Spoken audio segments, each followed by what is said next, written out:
Assalamualaikum warahmatullahi wabarakatuh. Selamat datang kembali di saluran yang selalu mengajak Anda berpikir kritis dan menyelami misteri yang menyelimuti Nusantara. Sebelum kita membuka tirai misteri yang amat mendalam ini, pastikan Anda sudah menekan tombol subscribe, menyalakan lonceng notifikasi, serta memberikan like pada tayangan ini. Jangan ragu untuk membagikan pandangan Anda di kolom komentar setelah menyimak seluruh rangkaian pembahasan ini. Sebagai sebuah awal, sebuah disclaimer penting harus disampaikan. Apa yang akan kita bahas sepanjang rangkaian ini adalah sebuah penjelajahan pemikiran, sebuah ikhtiar untuk membaca tanda-tanda zaman, dan tafsir kontemporer yang berkembang di tengah masyarakat. Tidak ada maksud untuk mendahului kepastian masa depan, tidak ada niat untuk mengklaim sebuah kebenaran mutlak, dan sama sekali tidak bermaksud menyinggung pihak manapun. Semua ini adalah ruang diskusi terbuka bagi jiwa-jiwa yang rindu akan datangnya fajar keadilan. Gunakan kebijaksanaan dan logika Anda dalam menyerap setiap jengkal informasi yang disajikan. Mari kita mulai penjelajahan ini dengan melemparkan sebuah pertanyaan besar yang terus menghantui benak para pencari kebenaran. Di manakah sesungguhnya sosok yang sering disebut sebagai sang pemimpin tersembunyi itu menghabiskan hari-harinya pada era modern ini? Selama ratusan tahun, bait-bait ramalan kuno telah mengarahkan pandangan kita pada koordinat-koordinat yang samar. Namun, ketika zaman telah berubah menjadi serba digital, ketika gedung-gedung tinggi mencakar langit dan alam mulai kehilangan keseimbangannya, apakah mungkin tempat tinggal sang penentu takdir itu juga ikut bertransformasi? Banyak orang membayangkan bahwa sosok yang dinantikan ini berada di puncak gunung yang sunyi, di dalam gua yang gelap, atau di tengah hutan belantara yang tidak terjamah oleh kaki manusia modern. Pandangan konvensional selalu mengaitkan kesucian dan kekuatan spiritual dengan isolasi total dari peradaban. Namun, mari kita balik logika tersebut. Apakah benar pada masa kontemporer ini, sang penyelamat justru bersembunyi di tempat yang begitu jauh dari jeritan penderitaan rakyatnya? Ataukah sebaliknya, ia justru berada di tempat yang sangat dekat, bahkan mungkin kerap kita lewati tanpa pernah kita sadari? Sebuah spekulasi menarik muncul ke permukaan. Bagaimana jika tempat tinggal sosok misterius ini justru berada di kawasan yang menjadi pusat pusaran energi kehidupan modern, namun memiliki sebuah benteng pembatas yang tak kasat mata? Bayangkan sebuah lingkungan di mana kontradiksi terjadi begitu nyata. Di satu sisi, ada hiruk-pikuk kemajuan zaman, namun di sisi lain, ada sebuah sudut yang tetap mempertahankan keheningan yang magis. Apakah ini sebuah kebetulan? Ataukah sebuah desain agung yang sengaja diciptakan untuk menyamarkan keberadaannya dari pandangan mata yang penuh rasa penasaran? Pertanyaan demi pertanyaan mulai bermunculan ketika kita mencoba membedah karakteristik lingkungan tempat tinggalnya. Karakteristik pertama yang patut kita pertanyakan kebenarannya adalah keberadaan sebuah wilayah yang secara geografis berada di dataran yang landai, namun memiliki aliran air yang tidak pernah mengering bahkan di musim kemarau yang paling ekstrim sekalipun.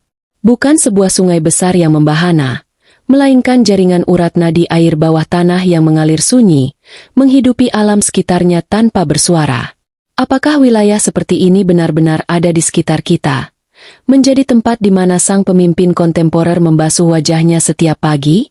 Beberapa pengamat spiritual kontemporer berargumen bahwa air adalah simbol dari ilmu pengetahuan dan kearifan yang mengalir tanpa henti.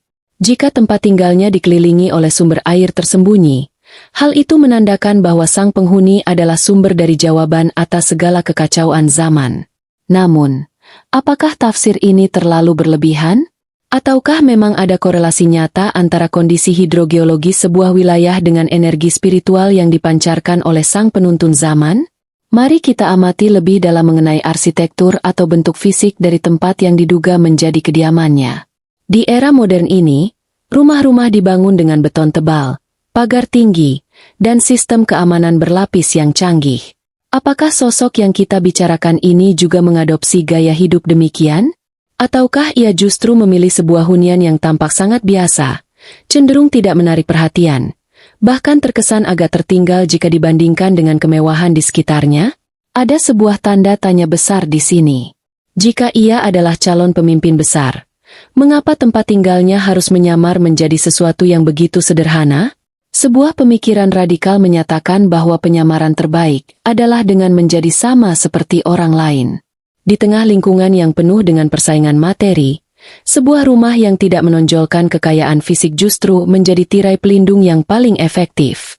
Orang tidak akan pernah menyangka bahwa di balik dinding-dinding yang bersahaja itu, sedang dirumuskan sebuah visi besar untuk masa depan peradaban. Namun, apakah teori penyamaran ini benar adanya? Ataukah itu hanya sebuah pembelaan atas ketidakmampuan kita dalam menemukan koordinat aslinya? Tidak hanya sampai di situ, misteri lingkungan sekitar tempat tinggalnya juga sering dikaitkan dengan fenomena alam yang tidak biasa. Apakah Anda pernah mendengar cerita tentang sebuah area kecil yang seringkali luput dari bencana? Ketika wilayah di sekelilingnya luluh lantak oleh amukan alam?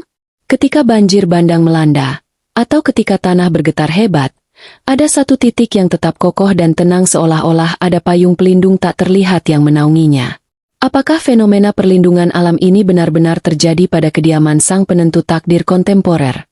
Ataukah itu hanya sekadar mitos yang dibesar-besarkan oleh rasa kagum yang berlebihan? Setiap teka-teki yang kita buka pada tahap awal ini seakan-akan tidak memberikan jawaban mutlak, melainkan justru melahirkan puluhan pertanyaan baru yang semakin menggelitik nalar.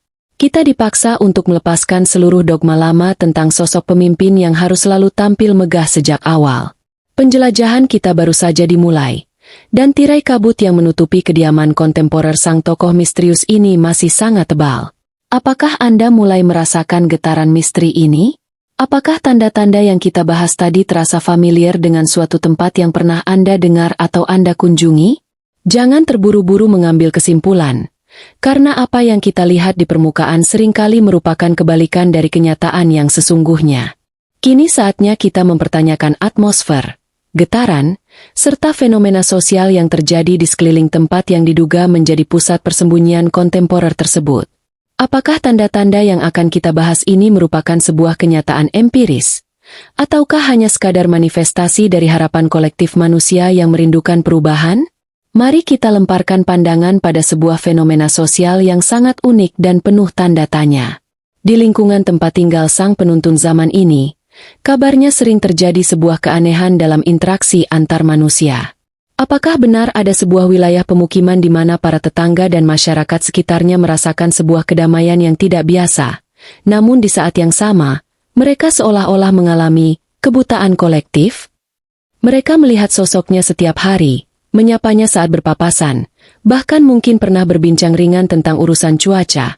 Namun entah mengapa, tidak ada satupun dari mereka yang mampu menyadari ada sesuatu yang besar di balik kesederhanaan sosok tersebut. Apakah fenomena penutupan pandangan batin ini benar-benar bisa terjadi di era modern yang serba tertulis dan terdokumentasi? Logika kontemporer kita tentu akan menyangkalnya.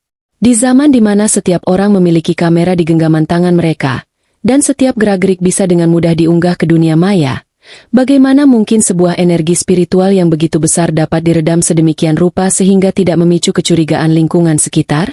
Ini adalah sebuah teka-teki yang sangat menarik. Apakah ada semacam perisai frekuensi yang terpancar dari kediamannya, yang membuat pikiran orang-orang di sekitarnya tetap berada dalam gelombang yang biasa saja, menganggapnya tak lebih dari seorang warga biasa yang tidak memiliki keistimewaan apapun? Pertanyaan selanjutnya membawa kita pada pengamatan terhadap flora dan fauna di sekitar tempat yang diduga menjadi huniannya. Banyak kisah tutur yang menyatakan bahwa alam selalu memberikan respons yang berbeda terhadap keberadaan manusia yang memiliki keselarasan tinggi dengan energi semesta. Apakah benar di sekitar rumah kontemporer sosok ini, tanaman-tanaman tumbuh dengan cara yang tidak biasa? Bayangkan sebuah halaman atau pekarangan kecil, di mana tumbuhan tetap tampak hijau royo-royo, berbunga, bahkan berbuah lebat. Meskipun sang pemilik jarang terlihat merawatnya secara intensif dengan pupuk kimia modern atau sistem penyiraman otomatis yang mahal. Apakah fenomena kesuburan alami ini benar adanya? Ataukah itu hanya sebuah kebetulan tanah yang subur akibat faktor geologi semata? Beberapa orang yang percaya pada hal mistis berpendapat bahwa tanaman memiliki kesadaran seluler yang mampu menangkap aura positif dari penghuni rumah. Jika aura sang penghuni dipenuhi dengan ketenangan dan ketulusan, maka alam di sekitarnya akan merespons dengan pertumbuhan yang harmonis. Namun, mari kita tetap bersikap kritis. Apakah di era modern ini kita masih bisa mempercayai korelasi antara kesuburan sebatang pohon dengan kesucian jiwa seorang manusia? Ataukah ini semua hanya romantisasi dari ruang hijau yang kebetulan tertata rapi di tengah gersangnya kota modern? Tidak kalah misterius adalah perilaku hewan-hewan liar yang melintas di sekitar kediaman tersebut. Pertanyaan besar berikutnya, apakah benar hewan-hewan seperti burung-burung liar, kucing jalanan, atau bahkan serangga kecil menunjukkan perilaku yang tidak biasa ketika berada di dekat tempat tinggalnya? Ada spekulasi yang menyebutkan bahwa area tersebut seolah menjadi zona aman bagi makhluk hidup. Burung-burung berkicau dengan nada yang lebih tenang, dan hewan liar tidak menunjukkan gelagat ketakutan atau agresivitas yang berlebihan. Apakah ini sebuah tanda bahwa kediaman kontemporer sang tokoh memancarkan frekuensi kedamaian mutlak yang dapat dirasakan oleh insting tajam para binatang? Ataukah ini hanya sekadar ilusi optik dari para pencari tanda yang terlalu sensitif? Mari kita alihkan perhatian pada aspek waktu dan pencahayaan yang menyelimuti rumah misterius tersebut. Di era kontemporer, malam hari seringkali diubah menjadi siang dengan bantuan lampu-lampu neon yang benderang, lampu jalan yang menembus kegelapan, dan kilauan layar digital. Namun, bagaimanakah dengan pencahayaan di kediaman sosok yang kita cari ini? Apakah benar ada sebuah rumah yang jika dipandang dari kejauhan pada sepertiga malam, selalu memancarkan jenis cahaya yang berbeda? Bukan cahaya yang menyilaukan mata bagai lampu sorot panggung, melainkan sebuah pendaran lembut yang menenangkan jiwa, seolah-olah rumah itu menyerap cahaya bulan dan memantulkannya kembali ke sekitarnya. Banyak orang yang mengaku pernah melintasi wilayah yang dicurigai, merasakan sebuah tarikan aneh pada jam-jam tertentu. Ketika melintasi depan rumah tersebut di waktu sunyi, ada rasa damai yang mendalam yang tiba-tiba menyergap dada, menggantikan rasa lelah atau cemas yang sedang melanda pikiran. Apakah getaran emosional ini benar-benar nyata berasal dari rumah tersebut? Ataukah itu hanya sugesti psikologis dari seseorang yang memang sedang mendambakan ketenangan di tengah tekanan hidup modern? Kita harus berani mempertanyakan setiap detailnya, agar kita tidak terjebak dalam angan-angan yang semu. Teka-teki ini semakin mengaburkan batasan antara yang nyata dan yang gaib, antara yang logis dan yang tidak masuk akal. Lingkungan tempat tinggal kontemporer sang pemimpin masa depan tampaknya dirancang bukan untuk memisahkan diri dari dunia modern, melainkan untuk menyatu dengannya secara sempurna, hingga batas di mana keajaiban dan rutinitas harian menjadi tidak bisa dibedakan lagi. Bagaimanakah menurut Anda? Apakah tanda-tanda atmosfer dan respons alam ini mulai menyusun sebuah pola yang masuk akal di dalam pikiran Anda?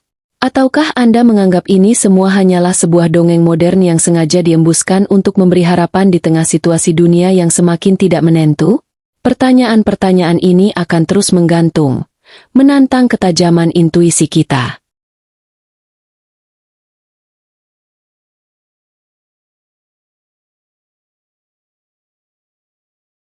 Di era modern ini, polusi suara adalah sesuatu yang hampir tidak mungkin dihindari.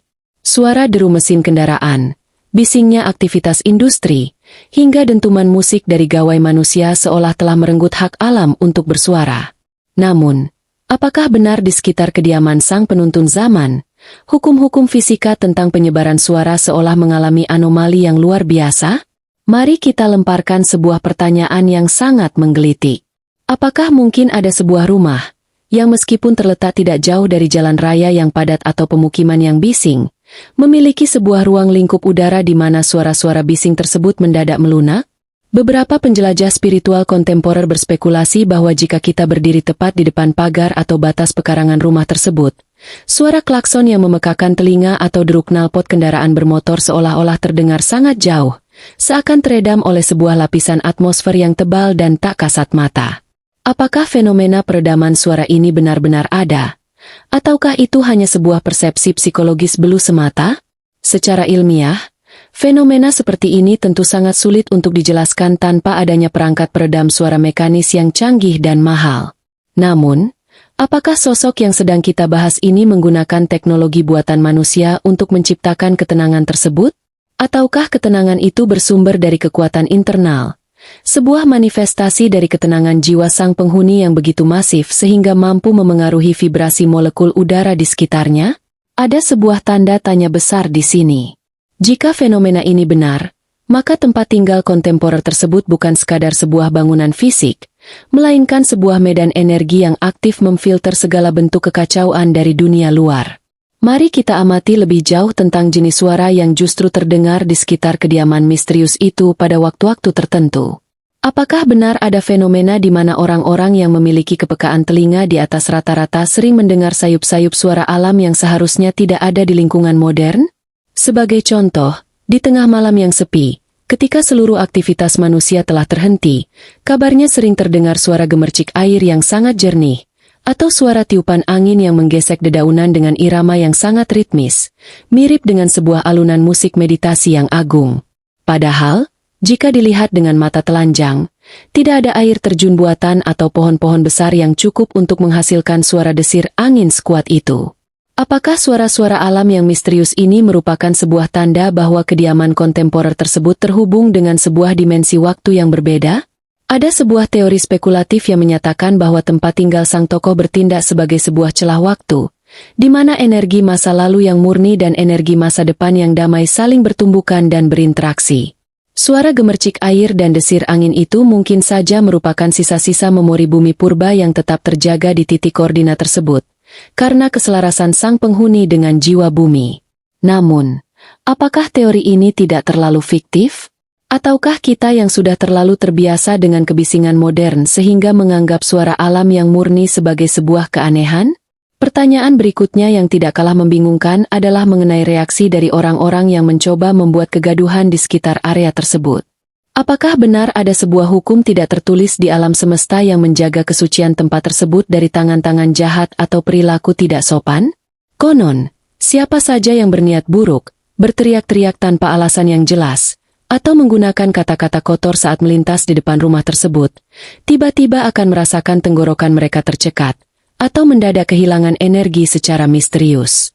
Seolah-olah, lingkungan tersebut menolak segala bentuk vibrasi rendah yang dibawa oleh manusia-manusia yang tidak beradab.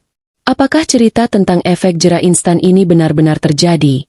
Ataukah itu hanya sebuah cerita rekaan yang sengaja disebarkan untuk menakut-nakuti orang agar tetap menjaga sopan santun?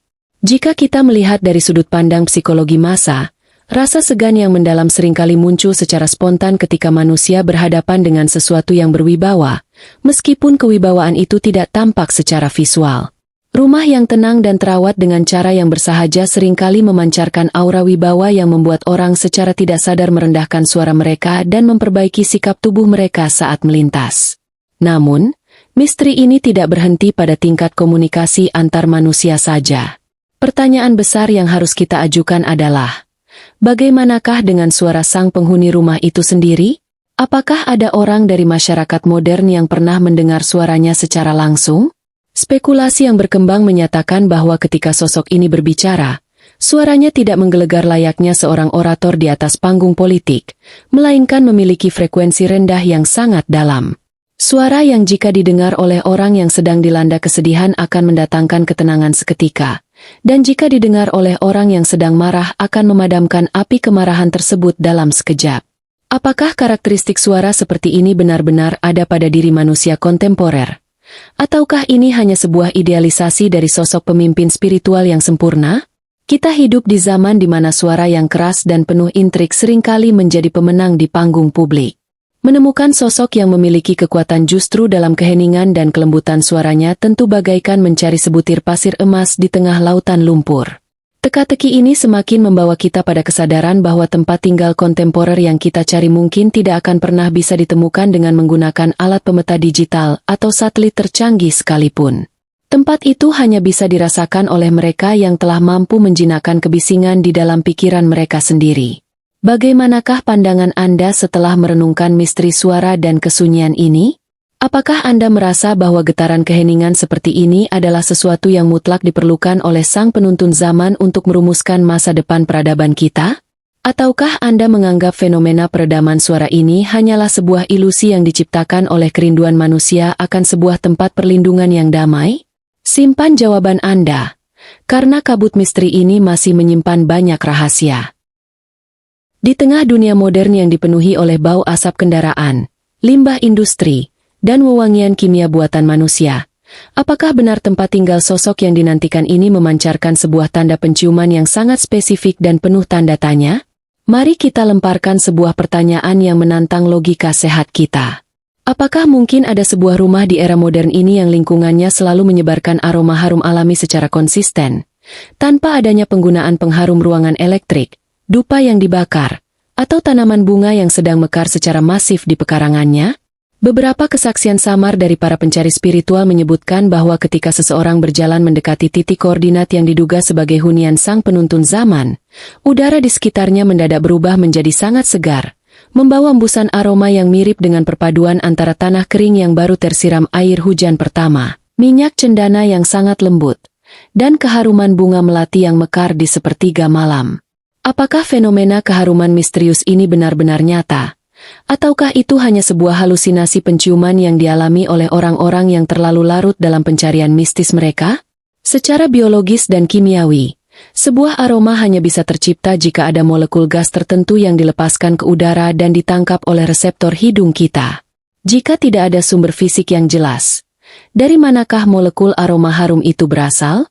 Ada sebuah teori menarik yang menyatakan bahwa kesucian hidup, kebersihan pikiran, dan tingginya frekuensi spiritual seseorang dapat memengaruhi struktur atom di sekitarnya, menciptakan sebuah fenomena yang dalam literatur kuno sering disebut sebagai aroma tubuh yang suci. Namun, apakah konsep kuno seperti ini masih relevan dan dapat dibuktikan di tengah realitas kontemporer yang serba terukur? Pertanyaan berikutnya membawa kita pada pengamatan terhadap fenomena visual yang sangat halus di sekitar atap atau bagian atas dari kediaman tersebut. Apakah Anda pernah mendengar spekulasi bahwa langit di atas rumah sosok misterius ini seringkali menampilkan formasi awan yang tidak biasa?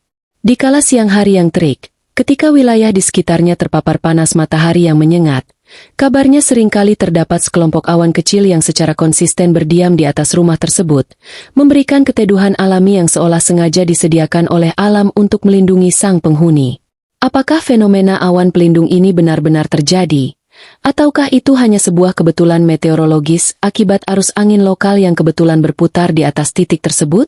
Bagi mata yang tidak terlatih, hal itu mungkin tampak sebagai formasi awan biasa yang sering berubah setiap menit. Namun, bagi mereka yang mengamati dengan ketajaman intuisi, formasi awan tersebut seolah membentuk sebuah pola geometris tertentu, sebuah simbol kuno tentang perlindungan langit yang tidak disadari oleh masyarakat modern yang terlalu sibuk menunduk menatap layar gawai mereka. Mari kita pertanyakan pula tentang fenomena pembiasan cahaya matahari atau bulan di sekitar dinding rumah tersebut. Konon, pada waktu-waktu transisi yang sakral, seperti saat matahari terbit atau terbenam, cahaya yang menerpa rumah tersebut tidak memantul seperti pada bangunan beton umumnya. Cahaya itu seolah diserap secara perlahan, menciptakan sebuah efek visual di mana rumah tersebut tampak memiliki gradasi warna yang lebih hangat dan lebih dalam daripada rumah-rumah di sebelah kanan dan kirinya. Apakah ini sebuah bukti nyata adanya manipulasi energi visual oleh sang pemilik rumah? Ataukah itu hanya sekadar efek dari pemilihan cat dinding dengan kualitas tertentu yang kebetulan memiliki daya serap cahaya yang baik? Teka-teki mengenai aroma dan tanda visual ini semakin mengaburkan batasan antara kenyataan fisik dan manifestasi spiritual. Rumah kontemporer sang tokoh tampaknya sengaja didesain untuk menjadi sebuah entitas yang hidup, sebuah tempat di mana materi dan energi tidak lagi terpisah, melainkan saling mendukung untuk menciptakan sebuah ekosistem yang sepenuhnya selaras dengan hukum alam yang paling murni. Bagaimanakah tanggapan Anda setelah merenungkan misteri aroma dan tanda visual yang samar ini? Apakah Anda menganggap tanda-tanda ini terlalu mengada-ada untuk ukuran sebuah dunia yang digerakkan oleh sains dan teknologi? Ataukah Anda mulai menyadari bahwa sains modern kita mungkin belum cukup matang untuk menjelaskan seluruh keajaiban yang tersembunyi di balik kesederhanaan alam semesta? Rangkaian pertanyaan ini tidak akan berhenti di sini, karena tirai misteri masih memiliki banyak lapisan yang belum terbuka. Jika pada bagian-bagian sebelumnya kita lebih banyak membedah elemen-elemen alami seperti air, tanaman, suara, dan aroma, kini saatnya kita menghadapkan misteri ini dengan realitas paling autentik dari abad modern, yaitu teknologi digital, gelombang elektromagnetik, dan aliran arus listrik. Di era kontemporer, hampir tidak ada sejengkal tanah pun yang luput dari kepungan sinyal komunikasi dan jaringan daya. Namun, apakah benar di sekitar kediaman kontemporer sang tokoh misterius, hukum-hukum telekomunikasi dan elektronika modern seolah mengalami interupsi yang sangat aneh? Mari kita lemparkan sebuah pertanyaan yang sangat relevan dengan kehidupan kita sehari-hari. Apakah mungkin ada sebuah rumah yang terletak di tengah area urban yang padat dengan menara pemancar sinyal? Namun ketika seseorang melintasi batas halamannya, perangkat gawai pintar mereka mendadak mengalami fenomena ketidakstabilan data yang tidak rasional? Banyak spekulasi dari para pengamat fenomena kontemporer yang menyebutkan bahwa di sekitar kediaman sosok yang kita bicarakan ini, sinyal digital seringkali naik dan turun secara drastis tanpa penyebab teknis yang jelas. Sinyal internet seolah enggan mengalirkan data, bukan karena adanya perangkat pengacak sinyal buatan manusia, melainkan karena atmosfer di tempat tersebut memiliki kerapatan energi yang berbeda. Apakah fenomena gangguan digital ini benar-benar ada? Ataukah itu hanya sebuah kebetulan teknis akibat adanya gangguan jaringan dari penyedia layanan telekomunikasi yang seringkali terjadi di berbagai tempat? Secara teknis, redaman sinyal bisa disebabkan oleh material bangunan seperti beton tebal atau struktur logam tertentu. Namun, apakah masuk akal jika gangguan tersebut hanya terjadi secara spesifik di satu titik koordinat rumah yang bersahaja, sementara rumah-rumah di sekitarnya menikmati koneksi yang sangat lancar dan cepat? Ada sebuah pandangan yang menyatakan bahwa energi internal yang dimiliki oleh sang penghuni rumah begitu masif dan stabil, sehingga menciptakan medan magnet mandiri yang secara alami mendistorsi gelombang frekuensi tinggi yang lewat di atasnya. Pertanyaan berikutnya yang tidak kalah membingungkan adalah mengenai perilaku perangkat elektronik dan aliran listrik di dalam rumah tersebut. Kita tahu bahwa fluktuasi tegangan listrik seringkali merusak peralatan rumah tangga modern. Namun, kabarnya di rumah sang penuntun zaman, peralatan elektronik yang sangat sederhana sekalipun dapat bertahan selama belasan tahun tanpa pernah mengalami kerusakan teknis. Aliran listrik di rumah itu seolah mengalir dengan tingkat kestabilan yang sempurna, seakan-akan ada sebuah sistem penyaring energi yang tak terlihat yang menjaga setiap arus yang masuk agar tetap selaras dan tidak merusak. Apakah kisah tentang keawetan perangkat elektronik ini benar adanya? Ataukah itu hanya sebuah cerminan dari gaya hidup sang penghuni yang sangat merawat barang-barang miliknya dengan penuh rasa syukur dan kehati-hatian? Di zaman konsumerisme ini, di mana barang elektronik dirancang untuk cepat rusak agar manusia terus membeli yang baru, sebuah rumah yang mempertahankan fungsionalitas barang-barang lama dengan performa yang tetap prima tentu akan dianggap sebagai sebuah keanehan. Hal ini memicu sebuah tanda tanya besar. Apakah sang penghuni memiliki kemampuan untuk menyelaraskan energi benda mati di sekitarnya, sehingga materi-materi tersebut tidak mengalami pembusukan atau keausan secepat biasanya? Mari kita amati pula fenomena kamera digital yang mencoba menangkap citra atau gambar di sekitar kediaman tersebut. Apakah Anda pernah mendengar cerita tentang usaha orang-orang yang secara sembunyi-sembunyi ingin mendokumentasikan rumah atau sosok pemiliknya melalui kamera ponsel pintar mereka? Konon, hasil tangkapan gambar tersebut seringkali berakhir dengan kegagalan yang misterius. Gambar yang dihasilkan terkadang menjadi sangat kabur, kehilangan fokus, atau mengalami distorsi warna yang aneh, seolah-olah ada sebuah tirai radiasi cahaya lembut yang sengaja mengaburkan lensa kamera agar privasi tempat tersebut tetap terjaga dari konsumsi publik di jagat maya. Apakah fenomena kegagalan dokumentasi digital ini benar-benar terjadi? Ataukah itu hanya alasan yang dibuat-buat oleh para pemburu konten yang gagal karena kelalaian teknis mereka sendiri seperti lensa yang kotor atau tangan yang gemetar? Jika fenomena ini benar, maka hal itu menegaskan bahwa tempat tinggal kontemporer sang tokoh memang dirancang oleh alam semesta untuk tetap menjadi sebuah misteri yang tidak boleh diumbar dalam bentuk data digital berserakan di internet. Kebenaran tentang dirinya tidak untuk dipamerkan dalam bentuk visual di media sosial, melainkan untuk dirasakan oleh jiwa-jiwa yang tulus. Teka-teki ini memaksa kita untuk melihat bahwa kemajuan teknologi secanggih apapun tampaknya harus tunduk dan melunak ketika berhadapan dengan epicentrum energi spiritual yang murni. Rumah tersebut seolah menjadi sebuah titik netral di mana modernitas dan spiritualitas kuno tidak saling menghancurkan, melainkan saling membatasi diri demi menjaga sebuah rahasia besar. Bagaimanakah analisis Anda setelah merenungkan interaksi antara tempat tinggal misterius ini dengan teknologi modern? Apakah Anda menganggap fenomena gangguan sinyal dan distorsi kamera ini sebagai sesuatu yang masuk akal dalam dinamika energi semesta? Ataukah Anda melihatnya sebagai sebuah fiksi ilmiah yang terlalu didramatisasi? Setelah kita membedah bagaimana elemen alam dan teknologi modern merespons keberadaannya, kini kita dihadapkan pada misteri yang tidak kalah mencengangkan, yaitu fenomena cuaca mikro dan anomali suhu udara yang terjadi secara spesifik di sekitar hunian tersebut. Di era kontemporer, perubahan iklim global seringkali membuat cuaca menjadi tidak menentu dan suhu udara menjadi sangat ekstrim. Namun, apakah benar di sekitar koordinat tempat tinggal sang penuntun zaman, terdapat sebuah sistem pengondisian udara alami yang bekerja di luar nalar manusia? Mari kita ajukan sebuah pertanyaan yang sangat menggelitik rasa ingin tahu kita. Apakah mungkin ada sebuah rumah yang ketika cuaca di luar sana sedang terasa sangat terik, panas menyengat hingga membakar kulit, namun begitu seseorang melangkah masuk ke area pekarangannya, udara mendadak berubah menjadi sejuk seolah-olah dipayungi oleh pepohonan rindang, meskipun di tempat itu tidak ada fasilitas pendingin ruangan yang mewah? Banyak spekulasi yang berkembang di kalangan para pencari spiritual kontemporer mengenai fenomena penyejukan udara secara instan ini. Mereka merasakan adanya sebuah perbedaan suhu yang sangat mencolok, seakan-akan batas pagar rumah tersebut adalah pembatas antara dua zona iklim yang berbeda. Apakah fenomena anomali suhu ini benar-benar nyata? Ataukah itu hanya sebuah ilusi termal yang dirasakan oleh tubuh manusia, akibat perpindahan posisi dari ruang terbuka yang terpapar matahari langsung menuju ruang yang agak terlindung? Secara hukum termodinamika fisika, perbedaan suhu hanya bisa terjadi karena adanya sirkulasi udara yang baik, bayangan benda, atau material bangunan yang mampu meredam panas dengan optimal. Namun, jika rumah tersebut dibangun dengan material yang sama dengan rumah tetangganya, tanpa arsitektur khusus yang rumit, dari manakah datangnya kesejukan yang menenangkan jiwa tersebut? Ada yang berpendapat bahwa ketenangan batin sang penghuni rumah mampu meredam agitasi molekul panas di sekitarnya, menciptakan sebuah mikrokosmos yang selalu berada dalam kondisi seimbang dan nyaman. Pertanyaan berikutnya membawa kita pada fenomena yang terjadi saat musim penghujan tiba.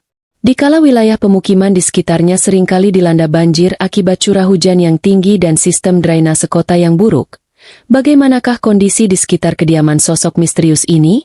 Apakah benar ada sebuah cerita yang menyebutkan bahwa air hujan seolah-olah mengalir menjauh, atau meresap ke dalam tanah dengan kecepatan yang tidak biasa di sekitar rumah tersebut? Konon, pekarangan rumahnya tetap kering dan tidak pernah tergenang air sedikit pun, seolah-olah tanah di bawah hunian tersebut memiliki daya serap yang tak terbatas, atau ada sebuah perlindungan tak kasat mata yang mengalihkan aliran air agar tidak mengganggu kedamaian sang penghuni. Apakah fenomena bebas banjir yang sangat spesifik ini benar adanya?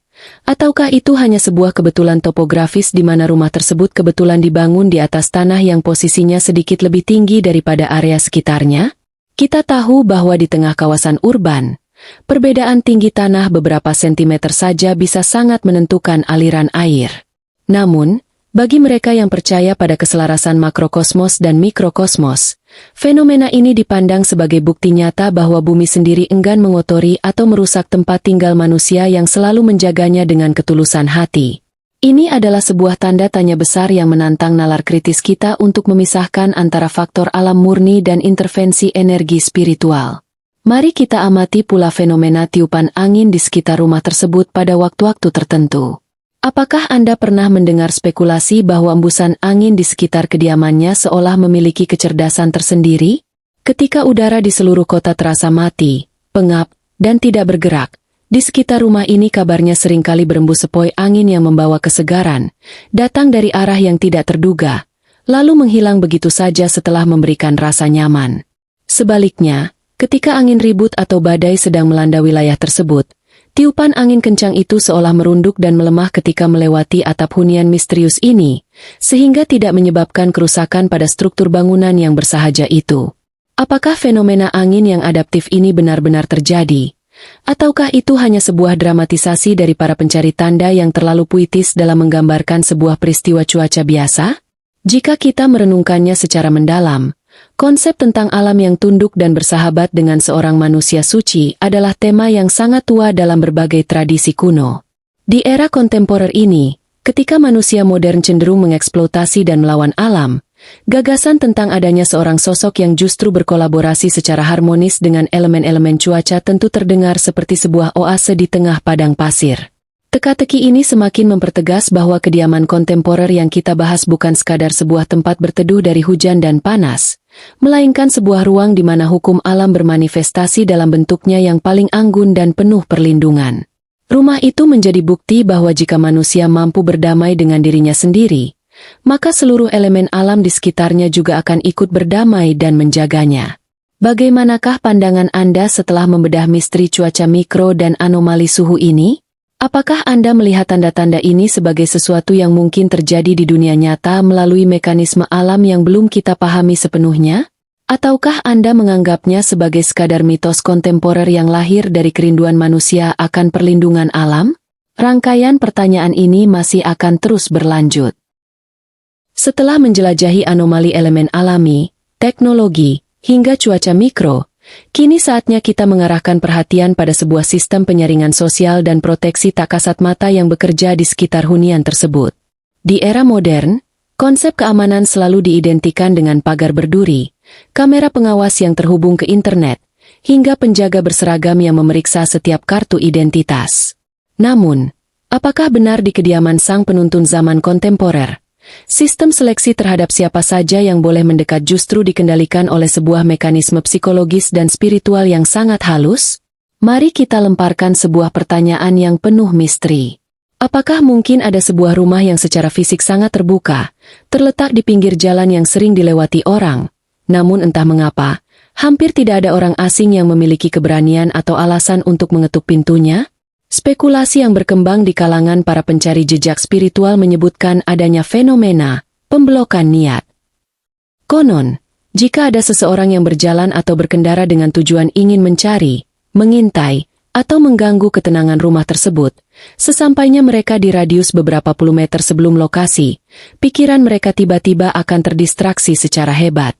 Mereka mendadak teringat urusan lain yang sangat mendesak, atau tiba-tiba kehilangan arah dan lupa pada tujuan awal mereka, sehingga akhirnya berbelok menjauh. Apakah fenomena pemblokan niat dan manipulasi fokus pikiran ini benar-benar bisa terjadi? Ataukah itu hanya sebuah kebetulan psikologis dari manusia modern yang memang mudah kehilangan konsentrasi akibat kelelahan? Secara sains, gelombang otak manusia sangat rentan terhadap pengaruh eksternal seperti stres atau kurang tidur. Namun, jika fenomena ini terjadi secara berulang dan hanya dialami oleh orang-orang yang memiliki tendensi negatif terhadap rumah tersebut, tentu hal ini melahirkan sebuah tanda tanya besar. Apakah kediaman kontemporer sosok misterius ini memancarkan sejenis frekuensi psikis yang mampu bertindak sebagai dinding pertahanan otomatis, yang secara halus memanipulasi kesadaran orang asing agar menjauh demi menjaga kerahasiaan tempat tersebut? Pertanyaan berikutnya yang tidak kalah membingungkan adalah mengenai karakteristik tamu yang justru berhasil masuk dan diterima di rumah tersebut. Kabarnya, mereka yang bisa melangkah melintasi pintu rumahnya bukanlah orang-orang besar yang memiliki kedudukan tinggi, kekayaan melimpah, atau popularitas di media sosial. Sebaliknya, mereka seringkali adalah manusia-manusia yang sedang berada di titik terendah dalam hidup mereka, orang-orang yang sedang patah hati, kehilangan arah, atau mereka yang tulus ingin belajar tanpa membawa ego kesombongan. Mereka bisa sampai ke rumah tersebut seolah-olah dituntun oleh sebuah rantai kebetulan yang sangat rapi, tanpa pernah merencanakan arah perjalanan mereka sebelumnya. Apakah pola seleksi tamu yang berdasarkan ketulusan hati ini benar adanya? Ataukah itu hanya sebuah romantisasi dari narasi keadilan sosial yang kita dambakan? Di dunia modern yang serba pragmatis, interaksi manusia biasanya dibangun di atas asas saling menguntungkan secara materi atau status. Menemukan sebuah tempat tinggal yang pintunya tertutup rapat bagi kesombongan namun terbuka lebar bagi ketulusan tentu menjadi sebuah anomali yang sangat kontras. Hal ini memicu pertanyaan kritis. Bagaimanakah sang penghuni rumah melakukan penyaringan tersebut jika ia tidak menggunakan basis data digital atau agen rahasia? Ataukah jiwanya sendiri yang bertindak sebagai radar, yang hanya merespons ketukan pintu dari jiwa-jiwa yang frekuensinya sudah selaras dengan kedamaian? Mari kita amati pula fenomena interaksi antara rumah tersebut dengan makhluk-makhluk yang sering dianggap sebagai pembawa kabar atau utusan alam. Apakah Anda pernah mendengar cerita bahwa pada momen-momen krusial, rumah tersebut seringkali didatangi oleh orang-orang asing yang berpenampilan sangat bersahaja, bahkan cenderung mirip pengembara masa lalu, yang datang hanya untuk memberikan sebuah barang sederhana atau mengucapkan beberapa patah kata yang penuh teka-teki, lalu pergi dan menghilang di belokan jalan tanpa bisa dilacak lagi? Beberapa pengamat berspekulasi bahwa mereka adalah sesama penjaga bumi yang sedang melakukan koordinasi sunyi dengan sang tokoh utama. Apakah fenomena kedatangan tamu misterius ala kisah klasik ini benar-benar terjadi di abad modern yang serba tercatat ini? Ataukah itu hanya sekadar cerita rekaan yang diadopsi dari dongeng-dongeng kuno untuk memperkuat kesan mistis? Di zaman sekarang, di mana setiap sudut jalan kota seringkali diawasi oleh kamera pemantau lalu lintas. Rasanya sangat sulit bagi seseorang untuk menghilang begitu saja tanpa meninggalkan jejak digital.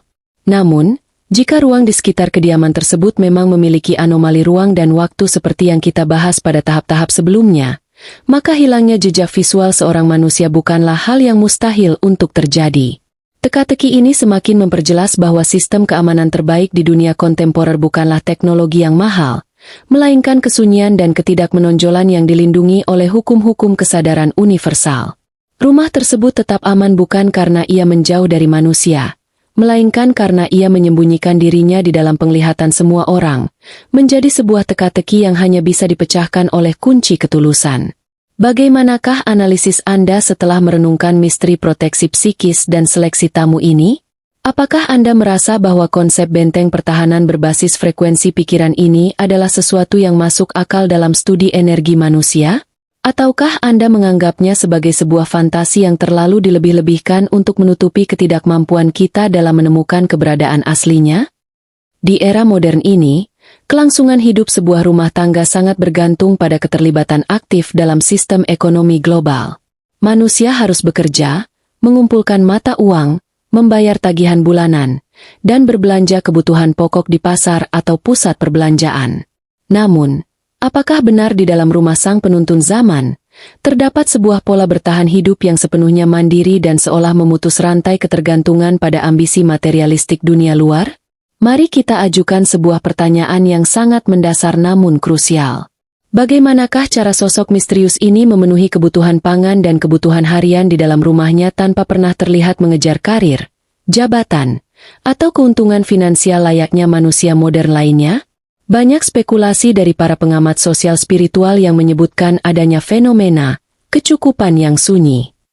Kabarnya, meskipun dapur di rumah tersebut sangat bersahaja dan jarang terlihat dipenuhi oleh barang-barang belanjaan mewah, pasokan kebutuhan pokok di tempat itu seolah tidak pernah benar-benar habis.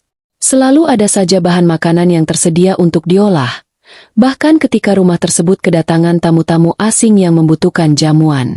Apakah fenomena kecukupan logistik yang misterius ini benar-benar terjadi? Ataukah itu hanya sebuah cerminan dari gaya hidup sang penghuni yang menerapkan konsep minimalisme ekstrim? Secara logis, di zaman di mana segala sesuatu diukur dengan nominal mata uang, hidup tanpa pekerjaan tetap yang menghasilkan pendapatan besar akan membawa seseorang pada kesulitan ekonomi. Namun, jika kita melihat dari sudut pandang kearifan kuno, ada sebuah konsep di mana alam akan mencukupi kebutuhan harian manusia yang telah menyerahkan seluruh hidupnya untuk melayani kepentingan orang banyak. Apakah mungkin konsep kecukupan alami ini benar-benar mewujud secara nyata di dalam rumah kontemporer tersebut? Menjadi sebuah bukti bahwa sistem ekonomi bumi memiliki cara tersendiri untuk menghidupi jiwa-jiwa yang tulus? Pertanyaan berikutnya membawa kita pada pengamatan mengenai pemanfaatan energi dan limbah di rumah tersebut. Di tengah kampanye global mengenai kelestarian lingkungan dan pengurangan jejak karbon yang seringkali berakhir sebagai wacana di atas kertas, bagaimanakah rumah bersahaja ini mengelola ekosistem kecilnya? Konon, rumah ini adalah perwujudan nyata dari konsep keberlanjutan yang sempurna. Hampir tidak ada sampah atau limbah domestik yang terbuang sia-sia dari dalam rumah tersebut ke lingkungan sekitar. Segala sesuatu yang berasal dari alam dikembalikan ke alam dengan cara yang sangat terhormat, menciptakan sebuah siklus energi yang bersih dan tanpa noda. Apakah akurasi pengelolaan lingkungan mandiri ini benar-benar nyata? Ataukah itu hanya sebuah asumsi idealis karena kita melihat pekarangan rumahnya yang selalu tampak bersih dan rapi dari luar? Jika fenomena ini benar, maka tempat tinggal kontemporer sang tokoh bukan sekadar sebuah rumah, melainkan sebuah laboratorium hidup yang mengajarkan manusia bagaimana seharusnya berinteraksi dengan bumi. Di saat masyarakat modern memproduksi bertonton limbah plastik dan polusi setiap harinya, rumah ini justru menjadi sebuah titik yang menyerap kekotoran dan memancarkan kembali kesucian. Sebuah tanda tanya besar kembali muncul. Apakah kemampuan mengelola ekosistem kecil ini lahir dari pengetahuan ekologi modern, ataukah dari sebuah kesadaran spiritual yang mendalam bahwa setiap materi di sekitar kita memiliki jiwa yang harus dihormati? Mari kita amati pula aktivitas harian yang tampak dari luar rumah tersebut pada jam-jam kerja konvensional. Dikala orang-orang sibuk berangkat ke kantor di pagi hari dan pulang dalam keadaan lelah di sore hari, bagaimanakah ritme waktu berjalan di dalam hunian misterius ini? Spekulasi yang berkembang menyatakan bahwa waktu di dalam rumah tersebut seolah berjalan dengan kecepatan yang berbeda. Tidak ada ketergesa-gesaan, tidak ada kepanikan karena dikejar tenggat waktu, dan tidak ada ambisi untuk menaklukkan hari. Aktivitas yang terlihat dari luar mungkin hanya sesekali sang penghuni menyapu halaman, merawat tanaman, atau sekadar duduk di teras menikmati angin sore dengan ketenangan yang luar biasa. Apakah ketenangan ritme hidup ini benar-benar nyata? Ataukah itu hanya sebuah fasad atau topeng luar yang sengaja ditampilkan untuk menyembunyikan kesibukan besar yang sedang dirumuskannya di dalam keheningan malam? Banyak yang percaya bahwa ketika dunia luar sedang tertidur lelap, di balik jendela rumah yang meredup itulah sang tokoh melakukan tugas spiritualnya yang sesungguhnya. Memetakan masa depan, merajut kembali benang-benang sejarah yang kusut, dan mengirimkan energi kedamaian ke seluruh penjuru negeri untuk meredam gejolak sosial yang sedang membara. Teka-teki ini semakin mempertegas bahwa rumah kontemporer yang kita bahas adalah sebuah antitesis dari gaya hidup modern yang serba terburu-buru dan serba tergantung pada materi. Rumah tersebut membuktikan bahwa kekuatan sejati tidak terletak pada seberapa banyak kita mengumpulkan harta dari dunia luar, melainkan pada seberapa mampu kita merasa cukup dengan apa yang telah disediakan oleh alam semesta. Bagaimanakah pandangan Anda setelah merenungkan misteri kemandirian ekonomi dan ritme hidup di dalam rumah tersebut? Apakah Anda melihat pola bertahan hidup seperti ini sebagai sesuatu yang mungkin dipraktikkan di era modern? Ataukah Anda menganggapnya sebagai sebuah utopia yang tidak realistis di tengah cengkeraman sistem kapitalisme? Setelah kita membedah berbagai dimensi mulai dari anomali elemen, interaksi teknologi, hingga kemandirian ekosistem di dalam rumah tersebut, kini saatnya kita menghadapkan nalar kita pada sebuah misteri yang sangat sensitif dalam tatanan masyarakat modern, yaitu masalah legalitas, administrasi, dan sejarah formal dari bangunan tersebut. Di era kontemporer ini, setiap jengkal tanah dan setiap bangunan selalu terikat dengan catatan sipil, sertifikat kepemilikan, nomor registrasi bangunan, hingga peta digital yang dapat diakses oleh siapa saja. Namun, apakah benar kediaman kontemporer sang tokoh misterius ini memiliki sebuah benteng perlindungan yang membuat jejak formalnya seolah-olah menguap dari sistem administrasi duniawi? Mari kita lemparkan sebuah pertanyaan yang sangat berani dan menantang logika hukum kita. Apakah mungkin ada sebuah rumah yang secara fisik nyata berdiri di sebuah pemukiman, dihuni oleh seseorang selama bertahun-tahun, namun ketika seseorang mencoba mencari data kepemilikan atau sejarah pembangunannya di arsip formal maupun peta satelit digital, rumah tersebut seolah-olah tidak pernah terdaftar atau tertutup oleh kabut data yang aneh? Beberapa spekulasi dari para penjelajah informasi kontemporer menyebutkan bahwa koordinat rumah ini seringkali mengalami pergeseran visual atau kesalahan sistem saat dipindai oleh satelit pemetaan komersial. Seolah-olah, algoritma kecerdasan buatan dan teknologi pemindai jarak jauh tidak mampu menerjemahkan material bangunan tersebut menjadi data biner yang pasti. Apakah fenomena kekosongan data administrasi ini benar-benar terjadi? Ataukah itu hanya sebuah mitos yang lahir akibat adanya sistem birokrasi yang tumpang tindih dan kesalahan teknis pada server pemetaan digital yang umum terjadi di negara berkembang? Secara hukum dan administrasi negara, sebuah bangunan tanpa izin atau tanpa catatan tentu akan segera memicu tindakan penertiban dari aparat berwenang. Namun, mengapa rumah yang bersahaja ini tetap berdiri kokoh tanpa pernah terusik oleh urusan hukum, sengketa tanah, atau penggusuran yang marak terjadi di era modern? Ada sebuah pandangan spiritual yang menyatakan bahwa tanah tempat kediaman sang penuntun zaman adalah tanah yang telah dipingit atau dikunci oleh hukum semesta, sehingga mata para penguasa materi dan aparat birokrasi secara alami akan teralihkan ke objek lain setiap kali mereka mencoba memeriksa wilayah tersebut. Pertanyaan berikutnya yang tidak kalah membingungkan membawa kita pada asal-usul fisik dari bangunan itu sendiri. Jika kita bertanya kepada warga sekitar mengenai kapan tepatnya rumah itu didirikan dan siapa yang membangunnya, kabarnya kita hanya akan mendapatkan jawaban yang sangat simpang siur dan penuh tanda tanya. Orang-orang tua di lingkungan tersebut mungkin akan mengatakan bahwa rumah itu sudah ada sejak mereka masih kecil dan bentuknya tidak pernah berubah sedikit pun. Sementara bagi generasi muda, mereka merasa rumah itu baru saja dibangun beberapa tahun yang lalu karena dinding dan kayunya selalu tampak bersih seolah terbebas dari proses pelapukan waktu. Apakah anomali persepsi waktu mengenai umur bangunan ini benar-benar nyata? Ataukah itu hanya akibat dari sifat cuek masyarakat modern yang tidak pernah lagi memedulikan sejarah lingkungan sekitar mereka? Kita hidup di zaman di mana manusia seringkali terlalu sibuk dengan urusan pribadi mereka masing-masing, sehingga ingatan kolektif tentang sebuah rumah tua bisa dengan mudah terdistorsi. Namun, jika perbedaan persepsi ini terjadi secara konsisten pada setiap orang yang ditanya, tentu hal ini melahirkan sebuah teka-teki besar. Apakah bangunan tersebut memiliki kemampuan adaptasi visual, menampilkan wujud yang berbeda sesuai dengan tingkat kesadaran dan niat dari orang yang memandangnya? Mari kita amati pula material fisik yang menyusun bangunan misterius ini. Di era kontemporer, rumah dibangun dengan semen instan, baja ringan, dan kaca reflektif buatan pabrik. Bagaimanakah dengan rumah sosok yang kita cari ini?